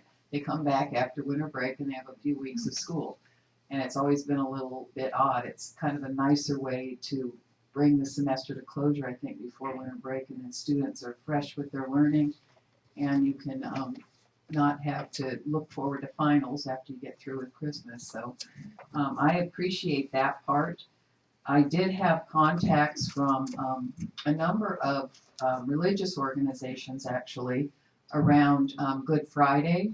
There are a number of students and churches who have expressed each year, to me anyway, these questions around, because a long time ago we moved from, we don't necessarily equate religion with holidays at all anymore. We talk about winter break, spring break, and we don't necessarily talk about Easter break or Good Friday, but for some of the families, a lot of our families, I guess it's a very important event. And it just so happened that this year, because the groups that contacted me said something about the Good Friday, and last year we kind of tweaked around spring break. It's usually attached to Easter in some way, and I think last year it got really disconnected, and we moved it back toward Easter for that a large proportion of our families who do recognize that time frame. And so Good Friday happened to be one of the questions they had around that was the connection for the families who practice some religious events, that was an important day and time for their family. And it just so happened it became Cesar Chavez Day, which we recognize. And so this year it happened that Good Friday is now, I believe, I'm getting a shaking head back there, in 2018, Cesar Chavez Day was my understanding. She's shaking, quit shaking your head. When I looked at 2018, that's what I was finding. And so we had that conversation around, what do you acknowledge in a calendar? And I think to a lot of the families it was important that they see that there was some acknowledgement for their holidays as well, or their celebrations as well. So it better be that Cesar Chavez and Good Friday are the same. Because when I looked up 2018 in that conversation with some community, anyway, we did this year, just for their reassurance, it happens that spring break is after Easter, which is not unusual. When I started looking, and every year we look around at districts and when are their holidays too, because we kind of try to coordinate a little bit. Some districts actually have spring break 2 weeks after Easter. I mean, it's become really disconnected to Easter. It's no longer seen that in that direction as a religious week, but it still is for a lot of our families. So that when you can coordinate Easter with spring break, it really works well for a lot of our families and doesn't harm others, I don't think. Actually, ours isn't coordinated this year. Oh, Friday is April 14th. So we're in a group that's not coordinated with these. Conversations. March 30th. March 30th, and which day is Good Good Friday is Friday in April 14th. 2018? April 2018. April 14th. 2018. So it would be the next. 2018. I was looking at 2018 because we're talking about 17, 18. And I'm not talking about this year. We've already got our spring break set for this year. But when I was trying to find out next year, 2017, 18, to answer these organizations' questions. It doesn't match next year. We can certainly bring And I'm bringing all this of up the if religious I'm holidays. incorrect. I'm bringing Good this up Friday is March as 30th next year. right. Thank you. 2018. I Googled it and I'm working with these organizations. 28. So stop shaking your head at me. No, I'm not talking about this school year. We're already into 17, 18. And it so happens it coordinates. Thank you. I'm going to go back to that point I made. But it's an accident. And so every year, school districts go through this conversation around, as we've moved away from these attachments to religious holidays or celebrations, because public schools kind of have to stay more neutral in that respect. But it's nice when you can respectfully link something still to a holiday that's important for a lot of our families. And Good Friday happens to be one of those. So I was able to say to them, well, this year, it just happens, or this coming year, it just happens that it links. But I always like that consideration in a school calendar, because that still is, for a lot of our families an important time. If we can kind of have two things going on where you can kind of acknowledge Easter, but you can also give people a spring break at a time when a lot of students expect a rest at some point. Anyway, I'll bring that up again next year in 2018 because we're looking at 2019, I think 18, 19. the response I've received most often is that folks appreciate having a break midway between January 1st and June 1st, rather than the spring break being the next to last month in that time period. Because we all get tired, and that break is convenient or refreshing for folks. The other advantage for the earlier break is that for those people who travel a lot, they won't incur the increased travel fees that occur typically around the first of April. So that's one advantage to having the earlier break. Though I do certainly understand the religious connection. That comes up. I'm just saying that comes up every year. We look at academic calendars, so I would be remiss if I didn't bring that up, because I did get contacted this year again and was able to say, well, it just happens to coordinate, and that we got lucky there. But it's always a consideration in developing these spring breaks, I think. And you're right about the timing. They want it in the middle. Students do, families do. Thank you. Any other comments? I will entertain a motion. Madam President, I move that the board approve the 2017-18 academic school calendar as presented. Do I have a second? I'll second. Ready? We have a motion and a second.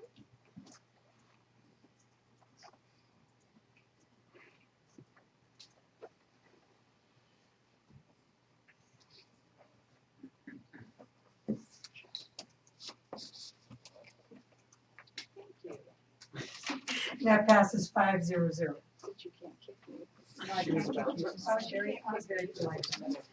Okay. This is seeking approval for an extension of the school resource officer to be placed at Olympic High School for the next 3 school years. And I believe Dr. Meyer might want to give us a little background on this before we get our public comment. Yes, thank you. We've had a successful relationship with Concord PD, Walnut Creek PD, Pleasant Hill PD, Bay Point Sheriffs, and we've really emphasized the proactive relationship that our school resource officers have with our students. And so when we had a new discussion, and it has been brought forward to this board as an addition, in speaking with Concord PD, we looked at if we were going to add and continue this relationship and extend it, we would consider splitting a school resource officer again to have 4, and the place that both our district, community members who have written us, and the police, most importantly, have shared where the greatest need is at Olympic High School. And so this is a recommendation to extend that relationship, the MOU, to add a 4th officer and to continue to split that with the city of Concord. Mr. Mims, did you want to speak to this? Oh, yes, I do.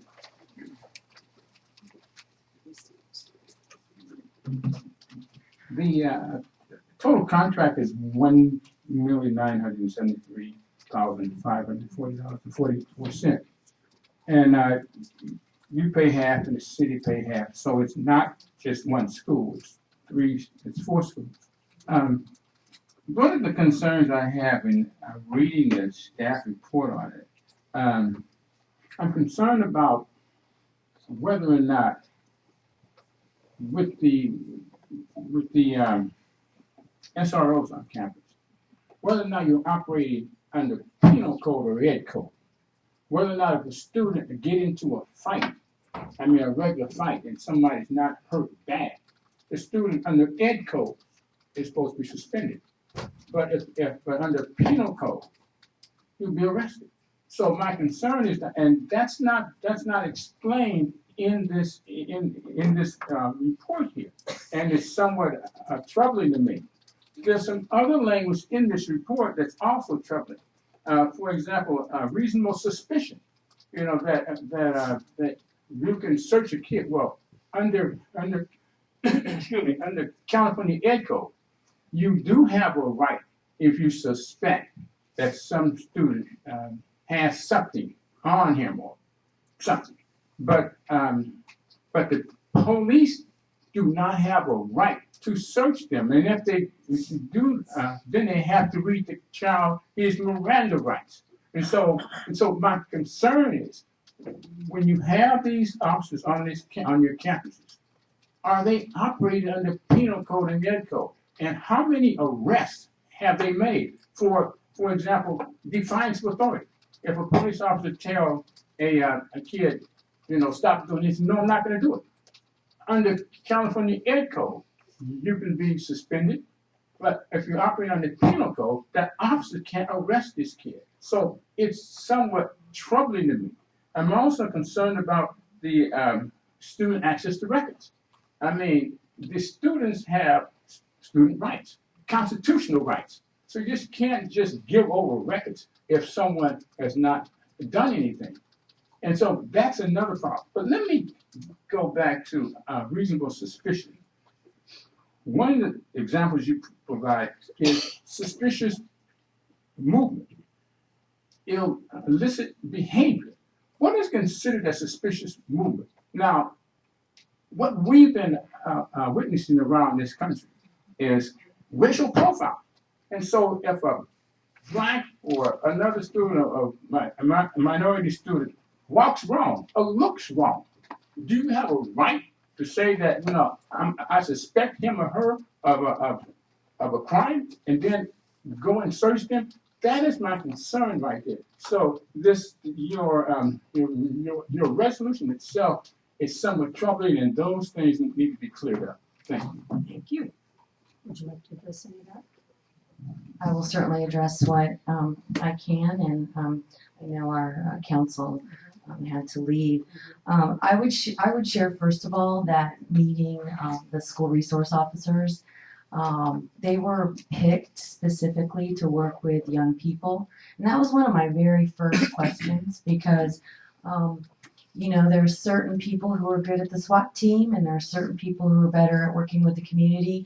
And so the chief of police did an excellent job, not only of picking people who were very good at working with young people. 2 of the 3 are alumni of the schools that they serve, so they have an investment in the community. Regarding ed code and penal code, when you're on the school campus, you follow the ed code. And so if there is a fight, That is the determination of the administrators, yay, on campus, although this is an area I do have some familiarity with. And so if there is a referral, typically the parents are called, and the parents then are part of that decision on whether to press charges or not. And if they decide, they could have done that whether there was a school resource officer there or not. And so they follow along with the ed code. If the fight is such that it is such a severe danger, then it could possibly go into the penal code, depending on what that young person is doing to another. And we truly want to keep all of our students safe. So that as yet has not happened, but that is certainly something, as you're concerned with, that could happen. In sharing with search and seizure, if you are an administrator on campus, there is a provision you may be familiar with called in parentis loco. Doesn't mean parents are crazy. It means that if you are locally related to the parents, if you are in proximity, then you have a right as a parent to search that backpack or search that student as if it were your child, which is really something hard for people to understand, but it is part of that provision that we have to keep young people safe, sometimes from themselves. And so with those two things in question, that really is why it's even more important to have that school resource officer a part of the admin team, which they are, and to really work with the students. And as far as arrests, etc., I think that's some information we could get to you separately. Don't have that in front of us, but we have not seen an escalation in arrests with the school resource officers, and our students really report that it's been a very positive thing. Our parents, our admin, our teachers, etc. And I think truly it is because of the quality of that match. So in sharing that, I've been very pleased with this program. What about the access to records? Access to records, well, that is why I'm so glad that our gentleman entered the room. Mr. Shanky? In response to Mr. Min's question, there is a section on computers which says and most of our records are computerized, that the SRO shall have access to the district email system and other computerized systems, but only to the extent necessary to carry out the purposes of this agreement, and only to the extent privacy or other laws are not compromised. And I can share, without SROs, there are often relationships with police that does exactly what you described. And I don't know if you have anything to add. So Glad you're here anyway. No, there is a provision. I do specifically want to thank Mr. Mims for bringing up these questions. You reminded me that we need to watch the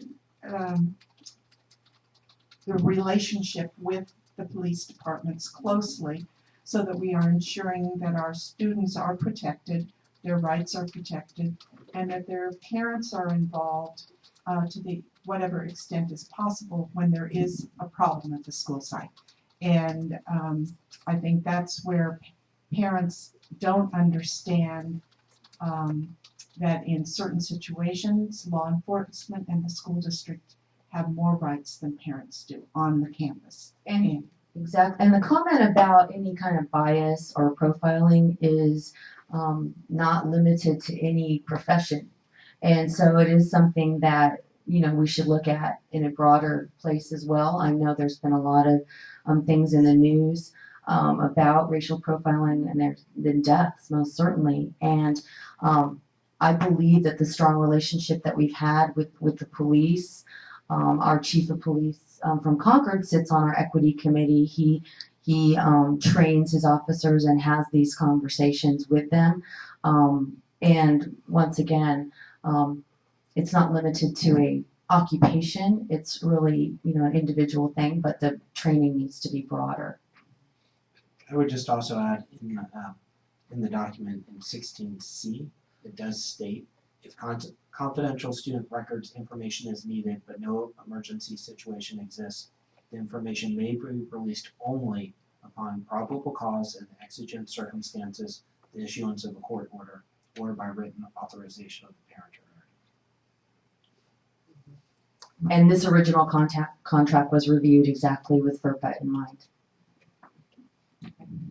Just to speak up a little bit more too, because I have worked until people are nauseous of my background, but I've worked in 3 school districts as a school administrator, either a vice principal or a principal, high school. Every school district I've been an administrator in, we've had SROs at those schools. We're going back now 30 years even. SROs have been in our schools for such a long time. And we've always had, I know from an administrator's perspective, always had a very clear differentiation of what the administrator's role is and what the police officer's role is. And administrators actually do have a heck of a lot more leeway than police officers. And every SRO I've ever worked with is so fully trained to understand the parameters of his or her role and the relationship of working with the school administrator and the parent. So it's been such a positive partnership, and this is one that we started this out, and now Assemblyman Tim Grayson, but the time he was the mayor, and Tim and I had started this conversation about bringing back SROs, and the one area that had a gap I always thought was Olympic, and they had to kind of share one. So I'm so excited that we can actually extend this partnership into Olympic, because they've been asking for a while to have that partnership brought more to Olympics. So I think it's a great opportunity, a great partnership. It has been such an asset in every district I've ever been in, and I've never seen a violation of student confidentiality. I've never seen any kind of profiling. I've never seen any really obnoxious behavior. There's a real clear understanding, because the officers are so carefully selected and carefully trained, and they're the ones that know how to work with teenagers and actually like them. And so the students really have responded to these SROs. When I go on the campuses, the high school campuses, the kids are just talking to them and have formed a relationship. And then I get the stories of preventative measures, things that didn't happen because the students built a relationship with the SRO and actually will go to the SRO, and I've experienced this for 30 years, will go to the SRO prior to something happening and give them a heads up that there's some conflict going to occur, and the SRO can actually work with the student groups and the administrators to actually prevent some situation from happening. So I am thrilled that we're looking at bringing this to Olympic more fully than it has been in the past. And that's all I'm going to say, because obviously I support it. Did you have anything to add, Ms. Bennett? Not at this time. Okay, all right, just wanted to check. All righty, so I will entertain a motion on this. Madam President, I would move that the board approve an additional SRO to be placed at Olympic High School for the next 3 years, which takes us through the 2018-19 school year. In a second. Second. All righty, we will take a vote.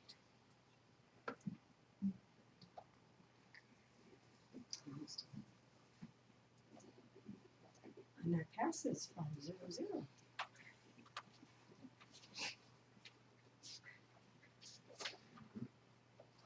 Right.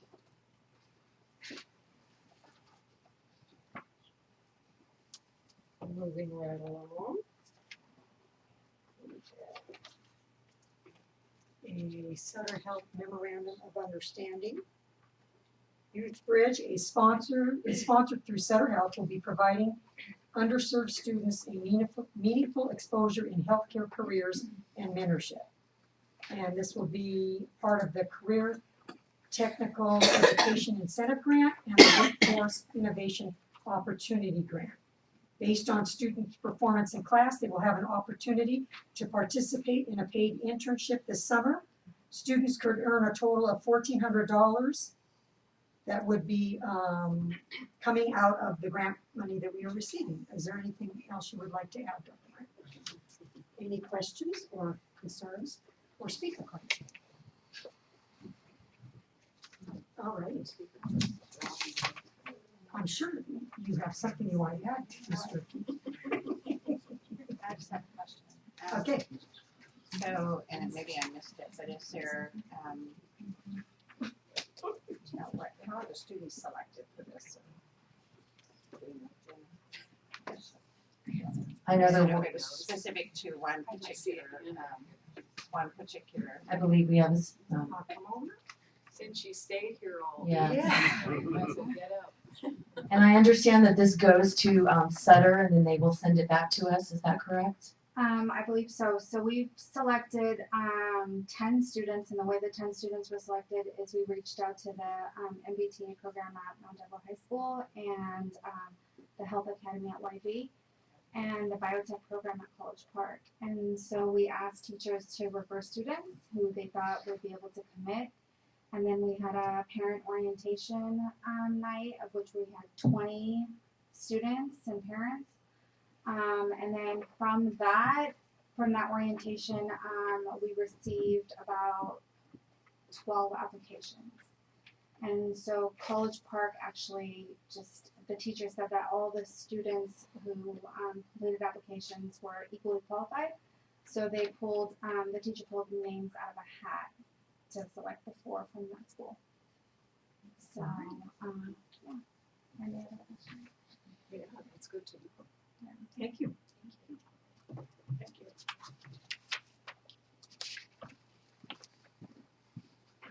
Righty. I am ready for a motion. Madam President, I move the board approve the memorandum of understanding with Sutter Health. I'll second. Okay. I think this is an outstanding opportunity. I know Ms. Zerke's an equal fan of collaboration, so more times we can collaborate with other people, the better we are. We all love it. Stronger together. It's winning now. You should have been out with me Saturday, but it was winning Saturday.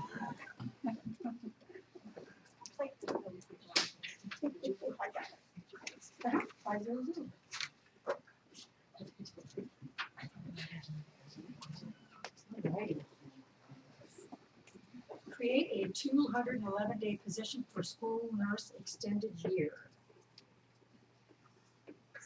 Any additional information you need on this? Only that this is for summer school. Yeah.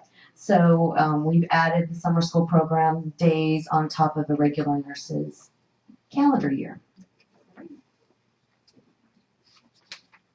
No speaker cards? No questions? I will entertain a motion. Madam President, I move the board adopt item 17.4 to create a 211-day position for school nurse. Thank you. Is there a second? Second. This is for one position. Mhm.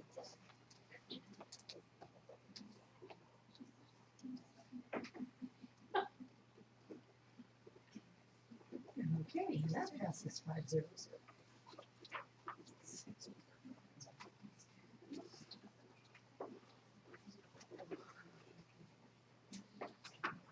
I believe we have a presentation on this. Do the speakers want to speak prior to or after the presentation?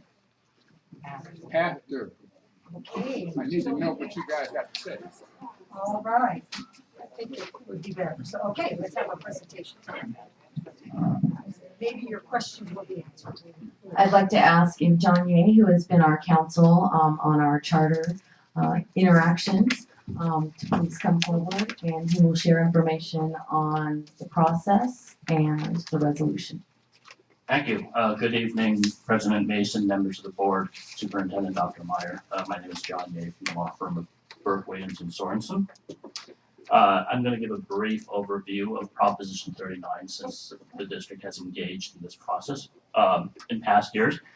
So Proposition 39 is state law, and a charter school is eligible for facilities if it projects or enrolls at least 80 in-district students. And this has been a law that's been around for probably almost 15 years. It's been a source of great contention throughout the state between school districts and charter schools. It's also been the source of a lot of litigation as well. And so it's created some very, very difficult situations for school districts and their school communities.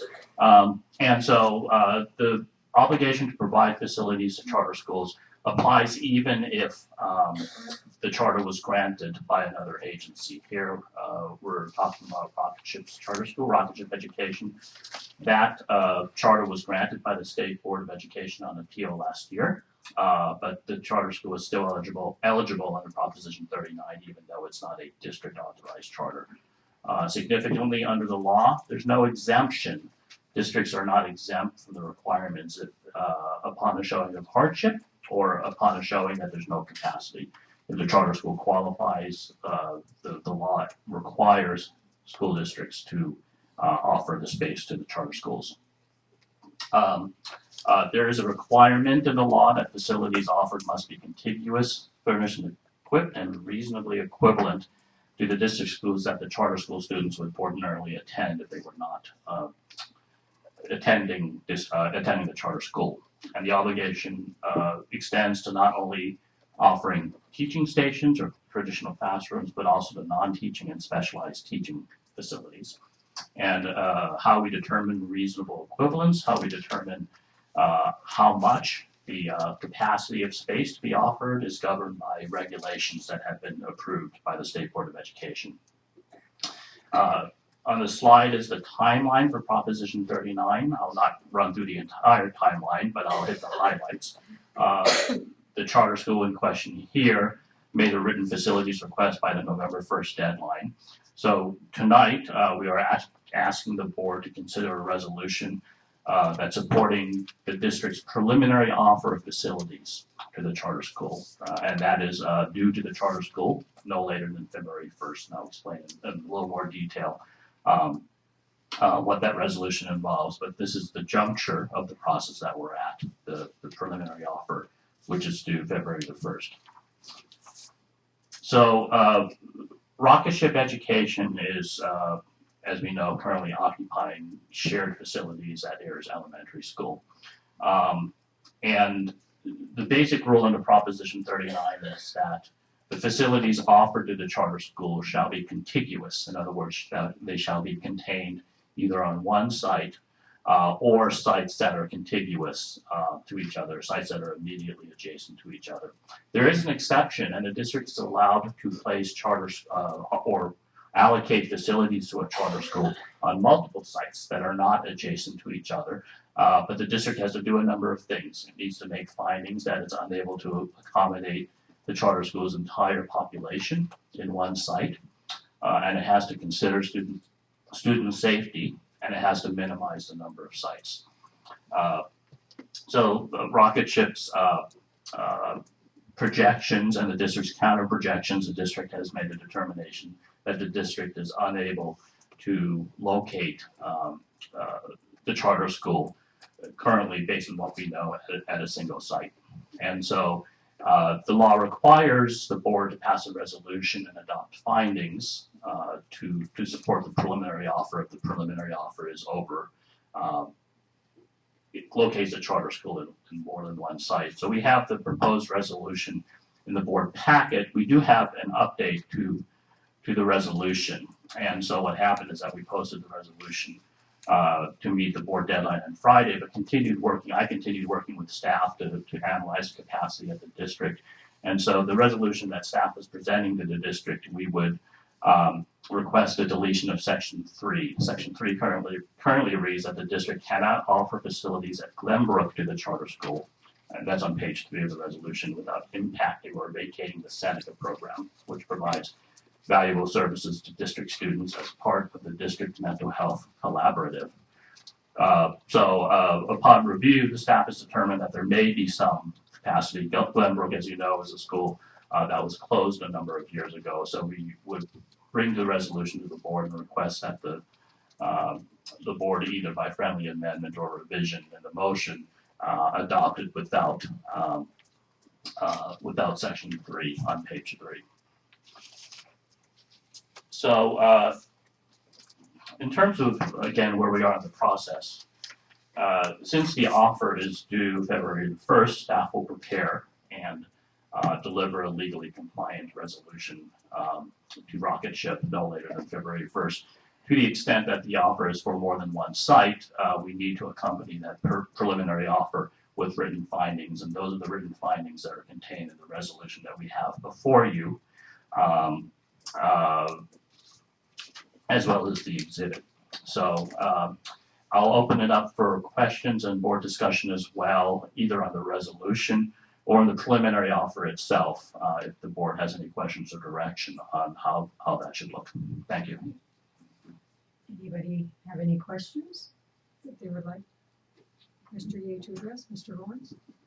I guess one thing I would start with is, I would imagine it's quite challenging, because looking at their projections for the 16-17 year, they made a projection of 330 students. Our counter projection was just below 250.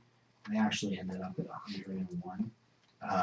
And so they were at 30% roughly of their projections. So one, am I interpreting that correctly? And two, if I am, does that make it really difficult from a capacity planning standpoint for staff? It does, because the process calls for a charter school to make an enrollment, an ADA projection, and to support that with documentation. So staff did a very diligent job in contacting many of the people, and there was a great deal of attrition in terms of forms that were either incomplete, had wrong, incorrect contact information, or were submitted for students who were in fact not eligible. And so last year we did see a considerable drop from the initial projection of 360 to the actual first day enrollment of 100. Bear in mind that last year, after the Proposition 39 offer was made, the parties reached an agreement outside of Prop 39 as well. But this year we have a similar projection of about 367 actually. And as part of the back and forth, the district made a counter projection, which it's allowed to do after district staff vetted the forms of 135. And then so there's been some back and forth as well. But that's one area that's part of the process where the district is allowed to evaluate their projections and make a counter projection as well. So that's somewhat of a variable. Are there any more questions before we take public comment?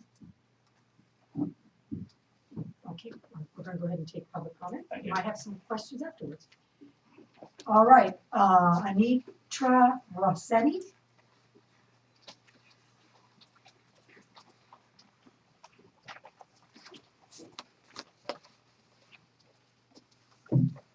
Good evening, board members, Superintendent Myers, members of the public. In case I missed it in that just now, was the preliminary offer told? So when might we know what that preliminary offer is? Well, we're going to be voting after we take public comment. I just want to stress that we are legally bound to meet these deadlines. And I think we have not fallen on what that decision is going to actually be, but for the sake of being compliant, we have to make an offer. So initially Glenbrook was said as not possible. We're not saying that any longer. And we're also saying for the sake of the fact that they're there at Ayers right now, it's in the offer, but again, we have not made any final decisions. We're just meeting our obligations that we have to make by the law. So go ahead with your comment. Sure, and as a parent at Ayers Elementary School, and going through this last year with the board, I am familiar with this situation, and I'm here to speak about agenda item 17.5 in regards to offering rocket ship charter, what seemed to be in the resolution, a co-location. Since it seems there may not be a single site to hold their enrollment, I would hope there is, and I would hope it's not Ayers, but I'm going to try and stay on point here because in the last 2 hours I've jotted a lot of different notes. 6 years ago this month I was here pleading for my daughter's school to stay open as part of our Save Silverwood campaign. Right now, 6 years later, I'm with my son's school. We live in different attendance boundaries, and now I'm pleading for communication from the board. Nothing different than what we asked for last year when you met with us for quite a while. Some city leaders were present and we met in the multi-use room midday. Unfortunately, that was a time a lot of working parents could not attend, but we did have fair representation there. We had as many parents as could be. And I think I'm not alone in stating that we believe you promised us 1 year that Rocket Ship would be, this is just for a year, this is just for a year. I think I heard that several times, and I hung every hope on that. A lot of reason for that is because of student safety. Myrtle and Ayers are very, very small country roads. They are not roads like many of the other elementary schools have around them. Traffic stops have been up. Luckily, we've had Concord PD out there as much as they can be. If they were out there more, who knows how high they really would be. Reckless drivers, calls to Concord PD with road rage incidents between Rocket Ship and our parents. So suspicious persons in vehicles and other adults loitering. To hear today that there was filming being done is quite unnerving to me as a parent. You said you understood the adverse effect on us as far as traffic, but I don't know that you do. You've been out there one day, maybe the first day of the school year. I can't say that I've seen anyone out there hardly ever since.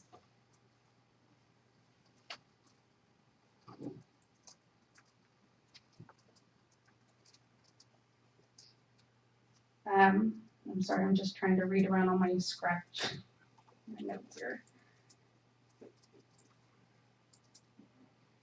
I can say that I am 100% sure we have done all we can to accommodate Rocket Ship and confident that our principal too has acted and operated in accordance with whatever rules or contract may have been established between the school district and Rocket Ship. Our teachers unfairly slandered, as you heard from them, that broke our hearts. Our teachers, our staff, our community, us families slandered as well. We swallowed the pill. Let me be frank. I mean, it wasn't easy, but we did. And we have housed them for a year, and not one statement made against us has any truth. Please, board, I'm asking you again. Like last year, we found ourselves playing catch up to the proposals already in process. We ask again, please, transparency, prompt communication, everything that Miss Ursula, who was here, I don't know if she's back, but she took many, many, many sheets of Post-it notes. We asked for constant communication over the summer. We asked for all calls. We asked to be kept in the loop. It didn't happen. We teach our children that actions speak louder than words. Please show us with your actions as our leaders. Thank you.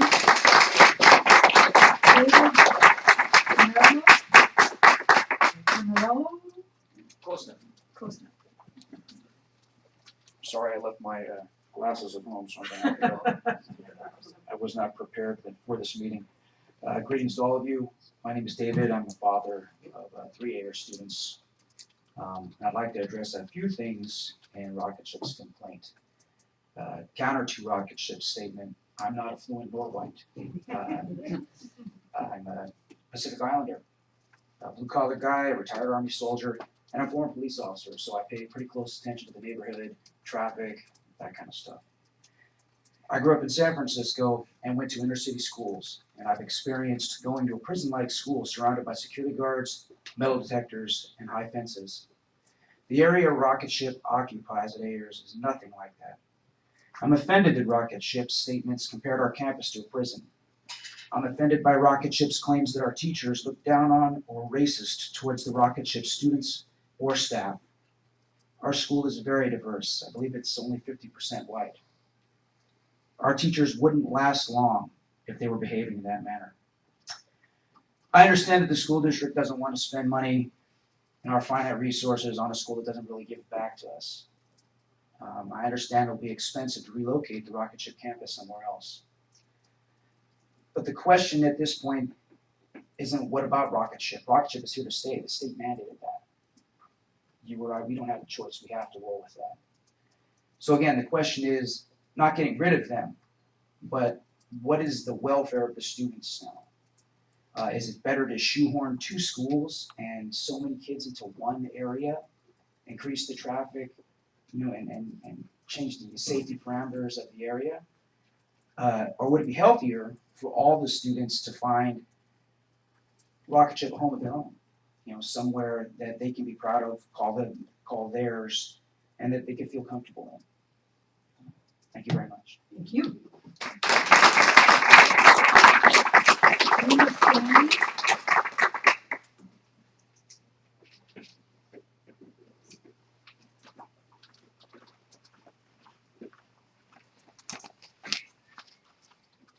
She's back. My name's Linda Stanley. I'm a grandparent of a student at Ayers, and all of my children went to Ayers. So I have been involved in Ayers for 40 years. To say I support the system is putting it mildly.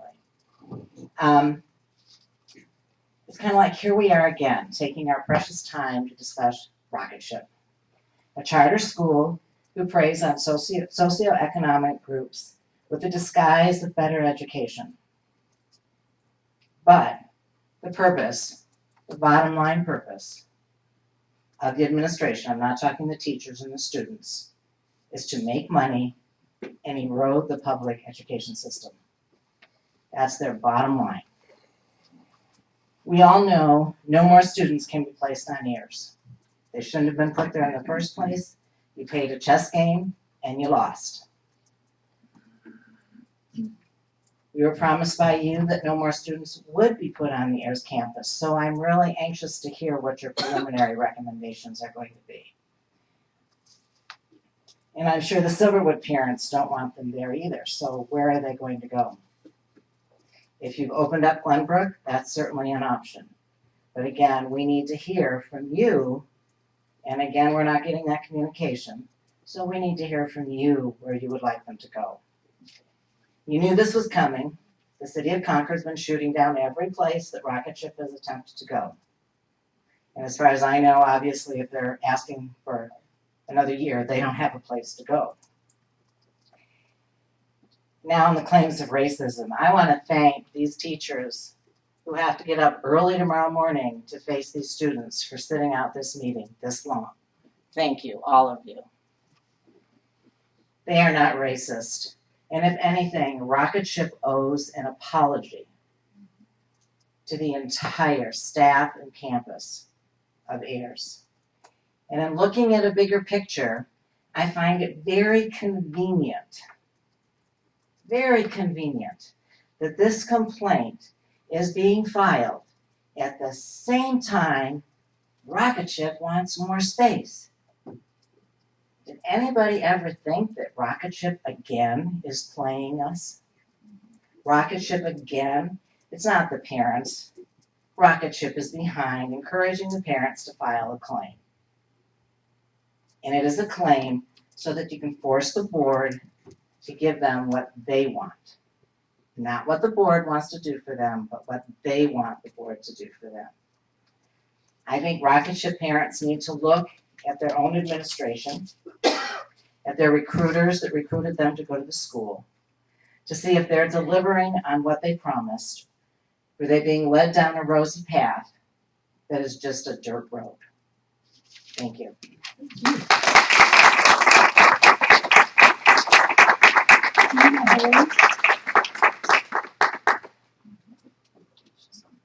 Did Gina leave? Okay, Willie Mims.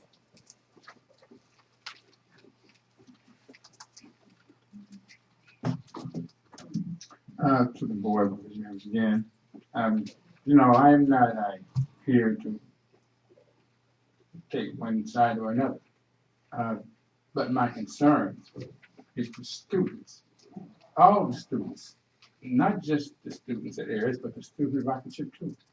And so when you look at that, and I mentioned this earlier, you have to ask yourself about the original decision that you made to place the students on the Ayers campus, and the negative impact that it would have on the campus as a whole, and also the environmental impact it would have on the traffic. You know, I was wondering if anybody had done a traffic study to see what kind of an impact that this addition will have on the school itself. My concern is, I don't think the folks who came up with the rocket ship were calling everybody a racist. They made some statements about how they felt, and they felt that way because some things that were going on between rocket ship and Ayers, and that one of the main things it dealt with the cafeteria. They told me that they were only allowed to use the cafeteria in the morning time, but they were not allowed to use it in the afternoon. They also, and this is on the district here, like I said earlier, they don't have any running hot water in the main office. There's no running hot water. In fact, the facility was built without any hot water to it, period. There's nothing. You can't even hook it up. I mean, I don't know what you're going to do about that, but that's one of the complaints that they had when I went to the site. They also talked about some other things, but I'm not going to say anybody. I don't think we're calling anybody racist at all. But you have to understand how they have been, how they feel.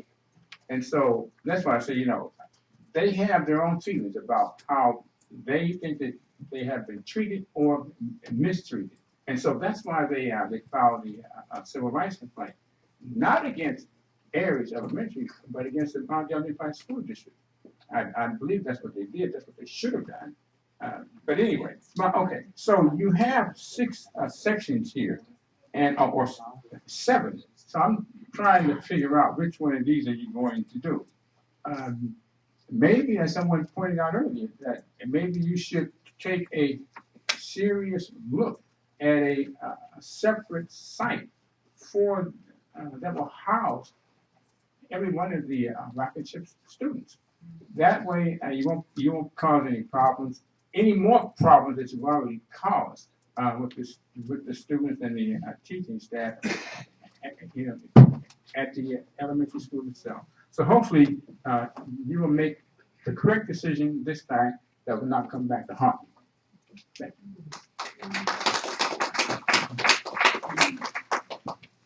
When it comes to the charter school issue, and I am not against charter schools, my grandkids go to a charter school, but it's not, we don't got a whole lot of say in what happens. We didn't vote for it here, like you said, we have to deal with it. We have legal constraints we have to meet. I can guarantee you any decision we make, it's going to be the wrong decision to somebody. But that's why we have these meetings, and that's why we have this process. We listen to what you have to say, we take it in, but we don't always have the luxury of having months to look into every aspect of it. So we're making the best decision that we can at any given time.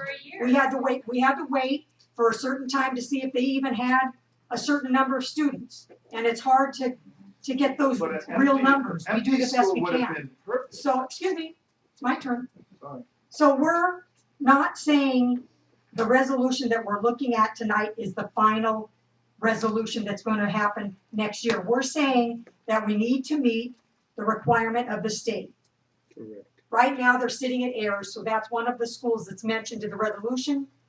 And there's another couple schools that we're looking at. So that's where we're going. That does not mean come March, that's going to be the final decision. I just want you to be clear. Whatever we say here tonight is not set in stone, absolutely going to happen. Now, comments from the board or questions that the board has? I think one of the things that people hit on in here is, first of all, Proposition 39 is a nuttiest resolution, or nuttiest proposition you could ever come up with. When a district or a county rejects a school, and then the state can come in and say, but you have to give away property to the school under law. And pay money to put buildings in place. It's a crazy law, and frankly, Proposition 39 is long past usefulness and should be just tossed out. That would help quite a bit. Whoever approves a charter school really ought to be responsible for finding property for the charter. There's no way that it should come back onto a school district who has rejected the charter. But we're stuck for 15 years with Proposition 39, which has these sort of timelines and paints us in a corner. As Mr. Ye said, it's very contentious and very difficult. We had hoped, at least I had in the past year, that Rocket Ship would find property elsewhere. And that was the hope during the past year. As was mentioned, I think Mrs. Stanley brought up, they've tried 1 or 2 sites and struck out.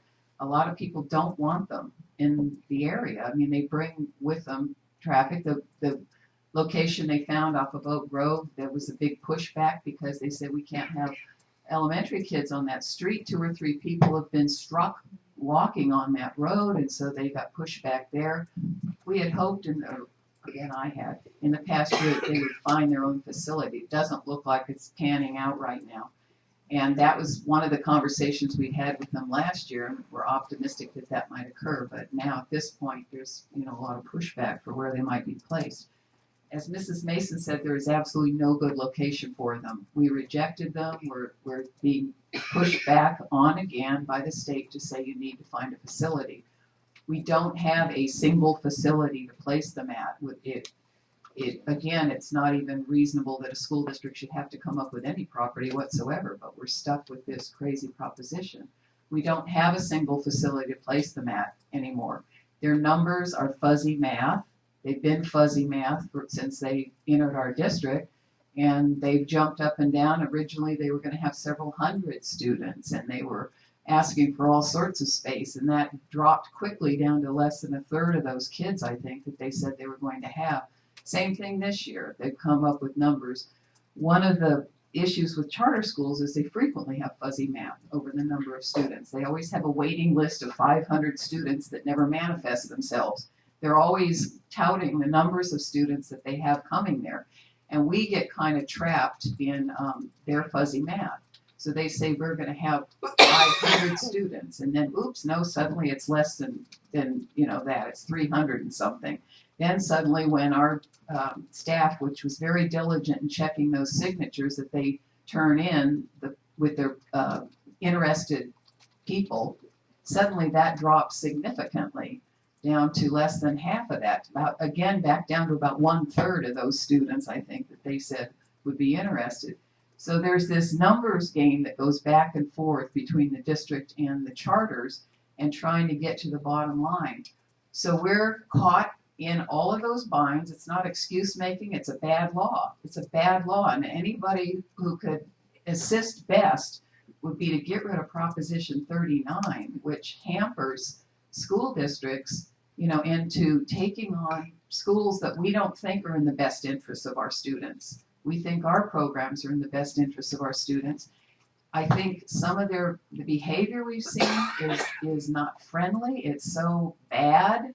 And I drive by that corner every day, and I know the traffic, and I know the area. And to be throwing out commentary about racism and maligning people is really not been productive whatsoever. And it's again that kind of thing that's happened with charters to me in the last 10 years, very adversarial, and it's not a healthy relationship. And so I'm not a bit happy with putting them in any school, but we're stuck. We're stuck with a bad law that the best thing we could do is overturn it. And at this point, again, we don't have a single site. So we'll be weighing the idea of when they got put at Ayers, there was field space, which has tragically been lost to the kids. There's no question that's a tragedy. But it was an area where we could put those portables and kind of keep them separated because they're not one of our schools, separated from our students. And it's not ever been there's no healthy solution. So we look at what's the cost then to relocate from Ayers. And we don't have a single site. It's not like we can say, well, let's just put them all over here. We're still working on fuzzy math with their numbers.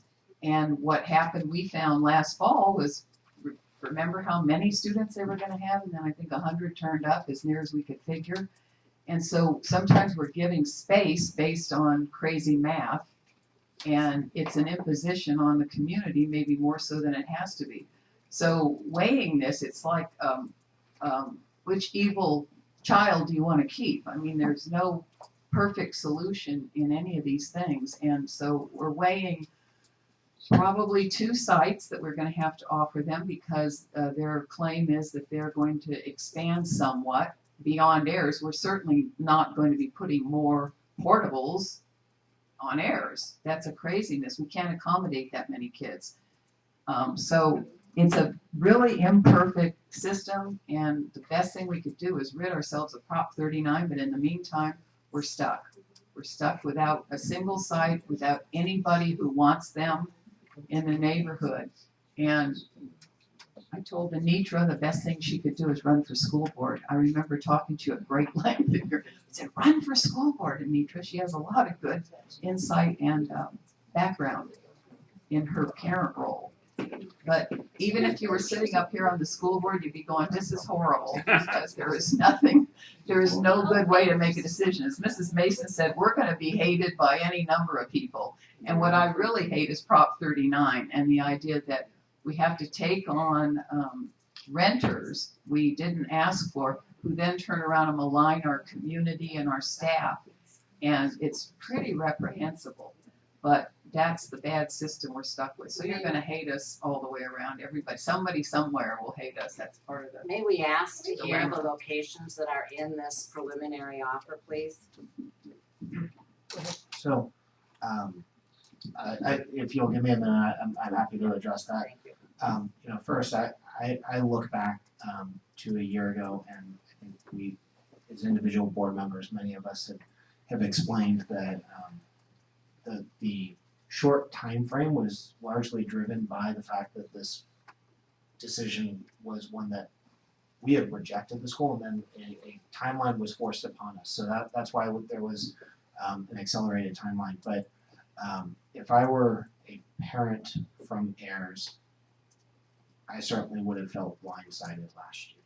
And I think that throughout the past year, I think there's been better communication, but again, there are instances where it's fell short, and that's something I've passed along information I've received from parents and from teachers to the superintendent. She and I have talked about it. I think it's an area that we continue to look at it, how that could have been better. And so I certainly appreciate the concern of, wow, I don't want to be blindsided again. But in terms of, I guess the way I would frame what exactly the offer is, when you look at the timeline, which Mr. Yad just remind you, it's 2017.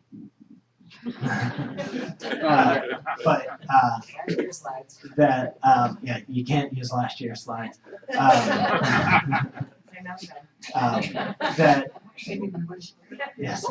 That this is it's a negotiation. And so, although we do want to be transparent, and I think we've shared some things, that it wouldn't be in anyone in this room's best interest if we said, here's exactly what we're going to offer. So it will be a negotiation.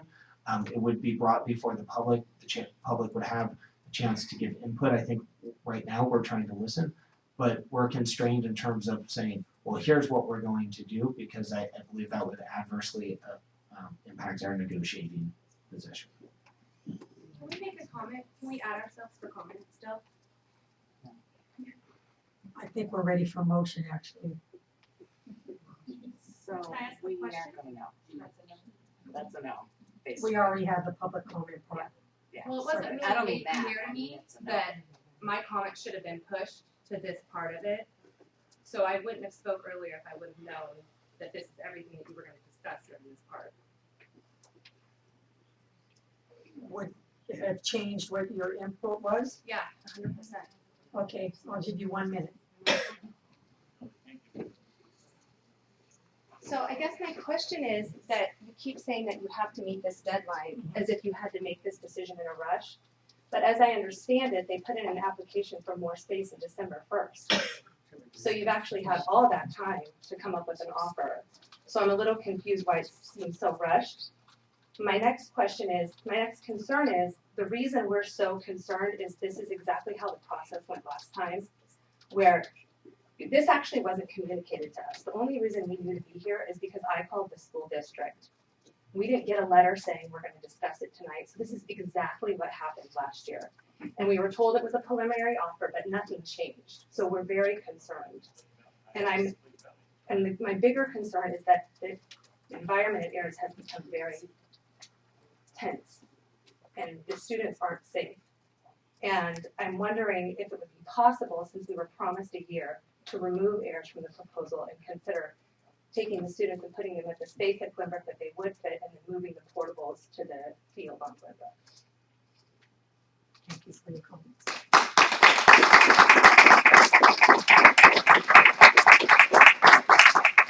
Dr. Meyer, though, I do believe there's been communication to the site.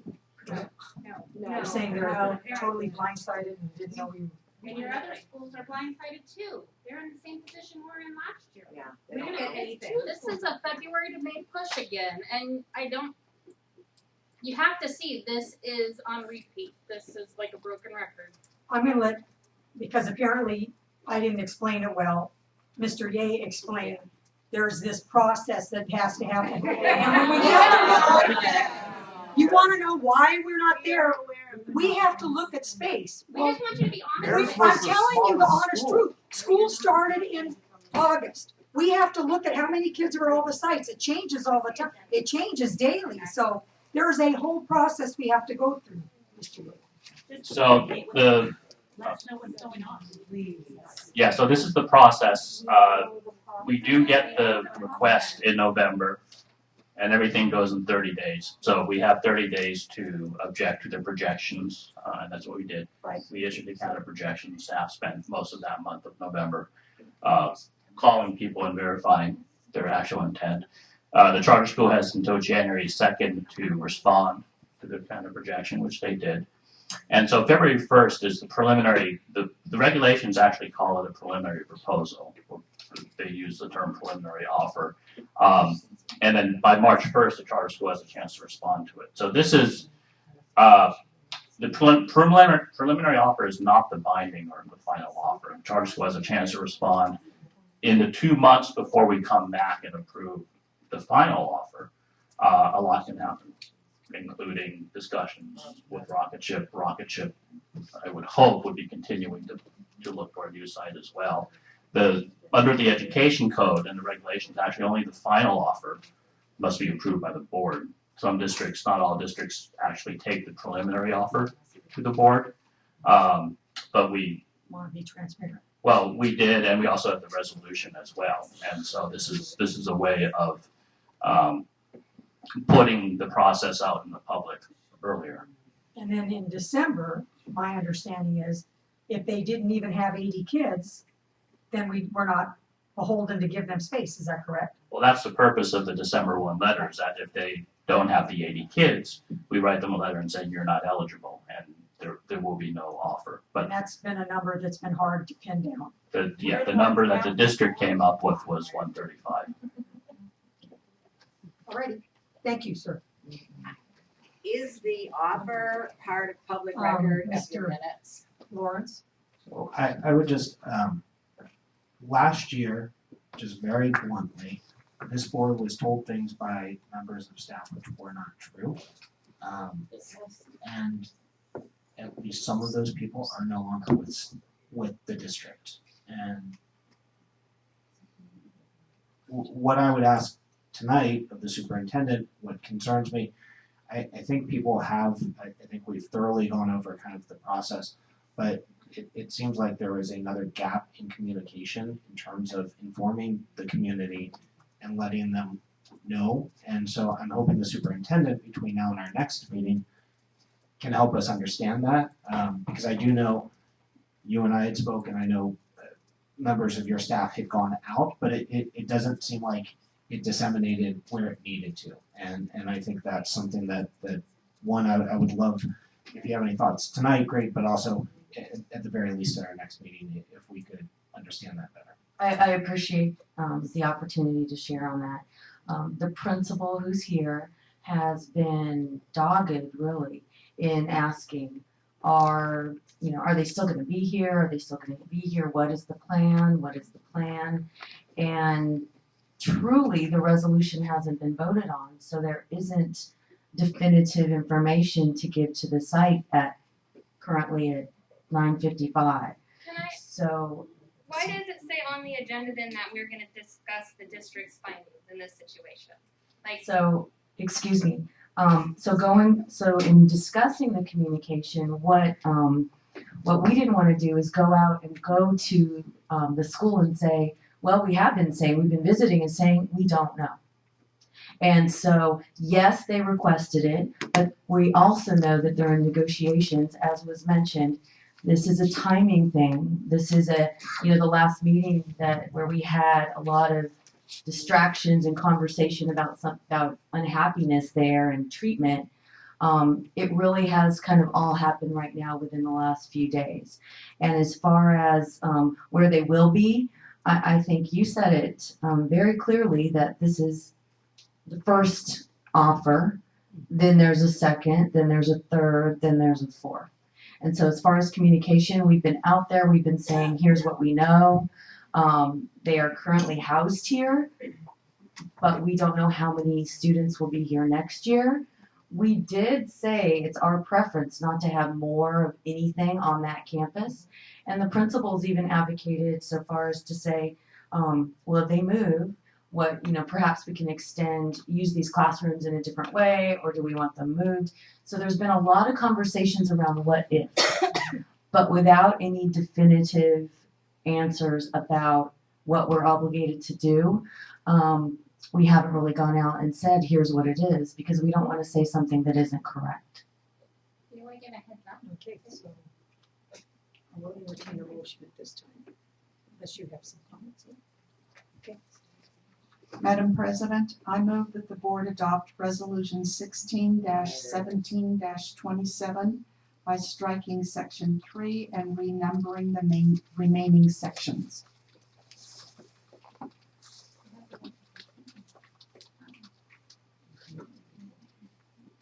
Is there a second? We have a second. Mr. Lawrence, so motion made by Linda Nato, second by Brian Lawrence. We will now take a vote.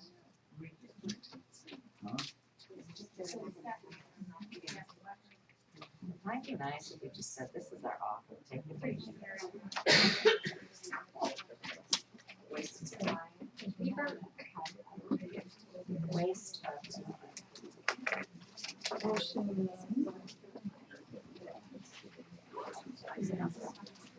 Motion passes 5-0-0, and staff will continue to look at possible sites for. We are being honest and open. We are being honest. We're going to continue to look at sites.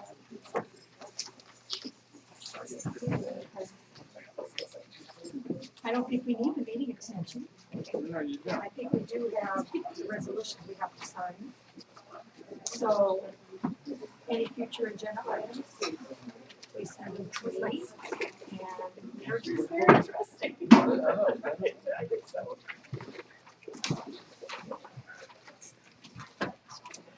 Doesn't it very good to look at your